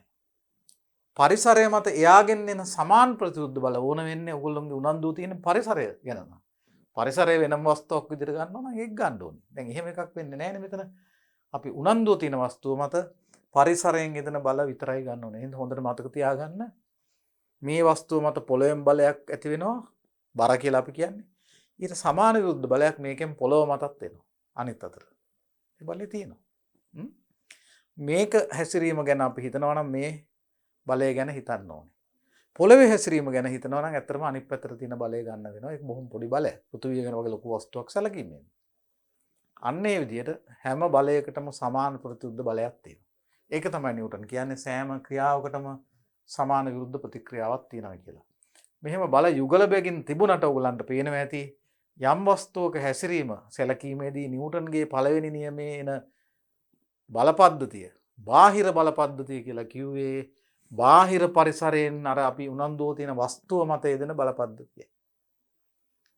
වස්තුවෙන් බාහිර පරිසරය මත යෙදෙන සමාන විරුද්ධ බල පද්ධතිය සැලකිය යුතු නැහැ. ගැටලුවලදී මේවා ලකුණු කරන්න ඕනෙත් නෑ මේ පරිසරය මත යෙදෙන බල. ඒවා අදාළ නෑ. හැබැයි ඒවා තියෙන බව දැනගන්න ඕනේ. අපේ දැනුම ඇතුළේ එක තියෙනවා. මෙහෙම තව එකක් තියෙනවා. මෙහෙම තව එකක් තියෙනවා කියලා. දැන් අපි මේ විදිය ගහක් තියෙනවා කියලා හිතමුකෝ. අපි හිතමු ගහක් තියෙනවා කියලා ඉවරලා.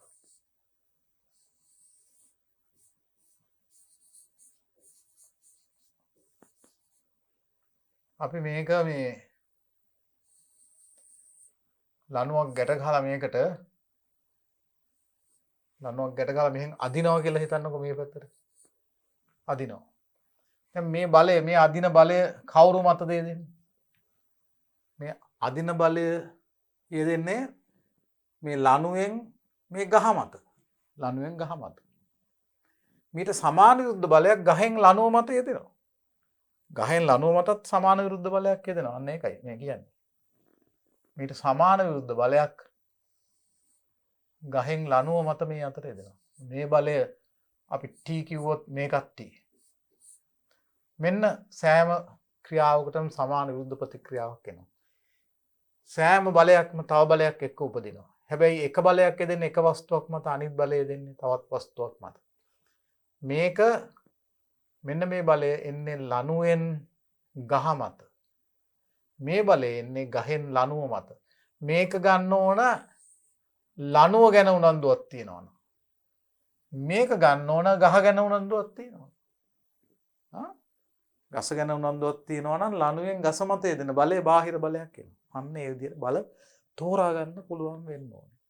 ඉතින් අපි මින් ඉදිරියට මේ ව්‍යායාමයේ යෙදෙනවා. මේව තේරුම් අරගෙන විශ්ලේෂණය කරලා ගණන් හදනකොට අපිට ටික මේක ප්‍රත්‍යක්ෂව අවබෝධ වෙනවා. ඊට පස්සේ බොහොම පහසුයි.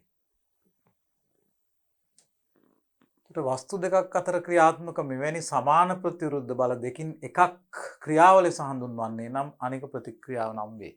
ඕනෑම බලයක් ක්‍රියාව ලෙසද ඉතිරි බලය ප්‍රතික්‍රියාව ලෙස තෝරගන්න පුළුවන්. නිව්ටන්ගේ තුන්වෙනි නියමයෙන් ගම්මේ වන්නේ වස්තු දෙකක් අතර බලයක් ලෙස ඇතිවන මේ අන්‍යෝන්‍ය සමගාමී අන්තර් ක්‍රියා ගැන මිස හේතුවක් හෝ ඵලයක් ගැන නොවේ. තුන්වෙනි නියමයේ අනුව බල යුගලයක් ගැන සිතීමේදී තේරුම් ගත යුතු තවත් වැදගත් දෙයක් නම් මේ සමාන ප්‍රතිවිරුද්ධ බල යෙදෙන්නේ වෙනස් වස්තු දෙකක් මත බවයි. දැන් අර ගහෙන් ලනුව මත ලනුවෙන් ගහ මත වෙනස් වස්තු දෙකක් මත. හරිනේ. එතකොට මේ දේවල් මේ සටහන් ඕගලන්ට තියෙනව නැවත කියවන්න. දැන් මේක තව ටිකක් පැහැදිලි කරගන්න අපි බලමු මෙන්න මේ වගේ උදාහරණයක්. දැන් මේ B කියන ළමයෙක් ඉන්නවා. යා මේ දොරට පහරක් දෙනවා. වැහිලා තිබුණු D කියන දොරට පා පහරක් දෙන B ළමයෙක් ගැන හිතන්න කියනවා. එතකොට මේ පා පහර වැදුනම දොර එකපාර ත්වරණය වෙලා ඇරිලා විවෘත වෙනවා. එතකොට මේ දොර විවෘත වෙන්න නම් ඒ පැත්තට අපිට පැහැදිලිව පේනවා ළමයාගේ පාදයෙන් කකුලෙන් දොර මත බලයක් යදෙන්න ඕන. අර ඒ බලය තමයි F කියලා දාලා තියෙන්නේ ඒ පැත්තට. ඒ බලයෙන් හින්දා දොර ඇරෙනවා. දැන් දොරෙන් ළමයාගේ කකුල මත බලයක් යදෙන්නේ නැද්ද? ඒක නම් අපිට හොඳට පැහැදිලිව තේරෙනවා නේද? මේ ළමයා හයියෙන් එහෙම දොරට ගැහුවා නම් ආයෙ කකුලටත් බේත් කරන්න වෙන්න ඉඩ තියෙනවා. ඒ කියන්නේ දොරෙන් පාදය මත ඊට සමාන ප්‍රතිවිරුද්ධ බලයක් අනිත් පැත්තට යදෙනවා. එක බලයක් දෙන්නේ දොර මත එක බලයක් දෙන්නේ කකුල මත ළමයාගේ. සමාන ප්‍රතිවිරුද්ධ බල තියෙනවා. ඒක සමාන ප්‍රතිවිරුද්ධ බල දෙක යෙදෙන්නේ දෙදෙනෙක් නැත්නම් වස්තු දෙකක් මත වෙනම ගත්තොත්. දොර වෙනම සලකනවා නම් වස්තුවක් විදිහට මේ බලය විතරයි ගන්න ඕනේ. ළමයාගෙන් දොර මත යෙදෙන බලය විතරයි ගන්න ඕනේ. ළමයා වෙනම ගන්නවා නම් දොරෙන් ළමයා මත යෙදෙන බලය විතරයි ගන්න ඕනේ. මේ ඔක්කොම ටික තනි වස්තුවක් විදිහට ගන්නවා නම් අන්න එතකොට මේ බල දෙක සමානව ප්‍රතිවිරුද්ධව උදාසීන වෙනවා. එතකොට ඕනම පද්ධතියක් ඇතුලේ සමානව ප්‍රතිවිරුද්ධව ක්‍රියා කරමින් තමා ඇතුලේම උදාසීන වෙන බල ඕන තරම් තියෙනවා. එතකොට ඒවා ඇතුලේ තියෙන්නේ අන්තර් බල. නමුත් සීමාවක් තෝරගත්තම පද්ධතියක් තෝරගත්තම ඉන්න ඔබෙහි තියෙන පරිසරයෙන් යෙදෙන බල බාහිර බල විදිහට වෙනම ගන්න ඕනේ. ඒවා අන්න මේ වස්තුව මත යෙදෙන උදාසීන නොවූ බල විදිහට ගන්න වෙනවා. එතකොට ඒ කතාව තමයි මෙතනින් තියෙන්නේ. ඔහුගේ පාදයට වේදනාවක් දැනෙන්නත් පුළුවන්. ඒකටම හේතුව දොරෙනුත් පාදයේ මත බලයක් යෙදෙන බවයි. මේකෙන් අපි තේරුම් ගන්න ඕනේ සෑම බලයකටම සමාන විරුද්ධ තව බලයක් යෙදෙන බවයි ප්‍රතික්‍රියා බලයක් යෙදෙන. එකක් ප්‍රතික්‍රියාව අනෙක ක්‍රියාව. එහෙම තමයි අපි ගන්නෙ. ඒ නිසා තමයි නිව්ටන් කියන්නේ සෑම ක්‍රියාවකටම විරුද්ධ ප්‍රතික්‍රියාවක් තියෙනවායි කියලා. එතකොට මේ කතන්දරය ආපහු කියනවා බලයක් ආශ්‍රිතව තුන්වන නියමයේ සම්බන්ධව සිසුන්ගේ ප්‍රචලිත ප්‍රශ්නයක් නම් සෑම බලයකට සමාන ප්‍රතිවිරුද්ධ බලයක් ඇතනම් මේවා උදාසීන වී නොයන්නේ මන්ද යන්නයි. එතකොට සමාන ප්‍රතිවිරුද්ධ බල තියෙනවා නම් ඒ ඔක්කොම කැපිලා උදාසීන වෙන්න එපා. එහෙම වෙනවා. එහෙම වෙන්නේ ඒ පද්ධතිය ඇතුළෙම තියෙන කොටස් අතර ඒ සමාන ප්‍රතිවිරුද්ධ බලය දෙනවා නම්. එතකොට පද්ධතියක් වෙනම ගත්තට පස්සේ වස්තුවක් විදියට ඒ පද්ධතියයි පරිසරයයි දෙකක් ලෙස සලකන්න ඕනේ. එහෙම නැත්නම් අපිට අර ගත්ත වස්තුවේ හැසිරීම ගැන කතා කරන්න බැරි වෙනවා. අර පරිසරයේ මේ වස්තුවේ හැසිරීමට බලපාන්නේ පරිසරයෙන් වස්තුව මත ක්‍රියා කරන බලයි. ඒතර එතනදී වස්තුවෙන් පරිසරය මත ක්‍රියා කරන බලත් ලකුණු කරලා අනේ මේ දෙක කැපිලා යනවනේ කියලා ගත්තොත් එහෙම අර වස්තුවේ හැසිරීම ගැන අපිට මුකුත් කියන්න බැරි වෙනවා. ඒ නිසා මේ බල උදාසීන වෙනවා කියලා ගන්න බෑ. මොකද යම් වස්තුවක් තෝරගත්තට පස්සේ ඒ වස්තුව මත පරිසරයෙන් නිදෙන බල උදාසීන වෙනවා කියලා අපිට ගන්න බෑ. සමාන ප්‍රතිවිරුද්ධ බලය දෙන්නේ පරිසරය මත. එතකොට පරිසරය මත දෙන බල වස්තුවේ හැසිරීමට බලපානවා කියලා ගන්න බෑ. පරිසරයෙන් වස්තුව මත දෙන බල විතරයි වස්තුවේ හැසිරීමට බලපානවා කියලා ගන්න ඕනේ. ඒ කතන්දරය තමයි මෙතන මේ විස්තර කරලා තියෙන්නේ. ඔබට මේක ආපහු බලලා කියවලා මම හිතනවා තේරුම් ගන්න පුළුවන්. අන්න ඒක තමයි මේ කියන්නේ. යම් වස්තුවක හැසිරීම සැලකීමේදී පළමුව එම පද්ධතියත් එහි පරිසරයත් මනවින් හඳුනාගත යුතුයි. මම කලින් තේරුම් කරන්න හැදුවා වගේ යම් වස්තුවක හැසිරීමක් ගැන හිතනවා නම් ඒ වස්තුවයි ඒකේ පරිසරය අඳුර ගන්න ඕනේ. වස්තුවයි පරිසරයයි වෙන් වෙන අර බවුන්ඩරි එක සීමාව අඳුර ගන්න ඕනේ. හරිනේ? එතකොට ඊළඟට බලන්න ඕනේ පරිසරයේ ඇති දේ මගින් තමුන් අවධානය යොමු කරන පද්ධතිය මත, ඒ කියන්නේ වස්තුව මත ඇති කරන සියලු බල ලකුණු කළ යුතුයි. අපි ඒවා ක්‍රියා ගත්තොත් හැම ක්‍රියාවක්ම ලකුණු කරන්න ඕනේ. එම පද්ධතියේ නැත්තම් වස්තුවේ අර කියපු පරිසරය තුල හැසිරීම තීරණය වන්නේ මෙසේ ලකුණු කළ පරිසරයෙන් යෙදෙන බල පද්ධතියෙන්. මෙහිදී පරිසරයෙන් පද්ධතිය මත යෙදෙන සෑම බලයකටම ක්‍රියාවකටම සමාන ප්‍රතිවිරුද්ධ බලයක්, ඒ කියන්නේ ප්‍රතික්‍රියාවක් පද්ධතියෙන් පරිසරය මත යෙදෙන බව තේරුම් ගත යුතුය. එහෙත් මේ ප්‍රතික්‍රියා බල පද්ධතියෙන් යෙදෙන්නේ පරිසරය මත මිස වස්තුව මත නොවේ. අන්න එබැවින් වස්තුවේ හැසිරීම සෙවීමට පරිසරය මත යෙදෙන ප්‍රතික්‍රියා බල පද්ධතිය, ඒ පරිසරය මත යෙදෙන ප්‍රතික්‍රියා බල පද්ධතිය අවශ්‍ය නැත. කිසියම් ගැටලුවකදී අදාළ අවධානය යොමු කළ යුතු වස්තුව හඳුනාගත් විට එය මත පරිසරයෙන් යෙදෙන බල පද්ධතිය පමණක් ලකුණු කිරීම යෝග්‍යයි. වස්තුවෙන් පරිසරය මත යෙදෙන බල ලකුණු කරන්න එපා. පරිසරයෙන් වස්තුව මත යෙදෙන බල පද්ධතිය විතරක් ලකුණු කරපුවම උනන්දුව තියෙන වස්තුවේ හැසිරීම ගැන කතා කරන්න පුළුවන්. මේ දේවල් ඉතා පැහැදිලිව අපි තේරුම් අරගෙන තියෙන්න ඕනේ ඉන්න ඔබට යන්න පෙර. එතකොට මෙන්න මේ දේවල් ටික අපි හරියටම මතක තියාගන්නට ඕනේ.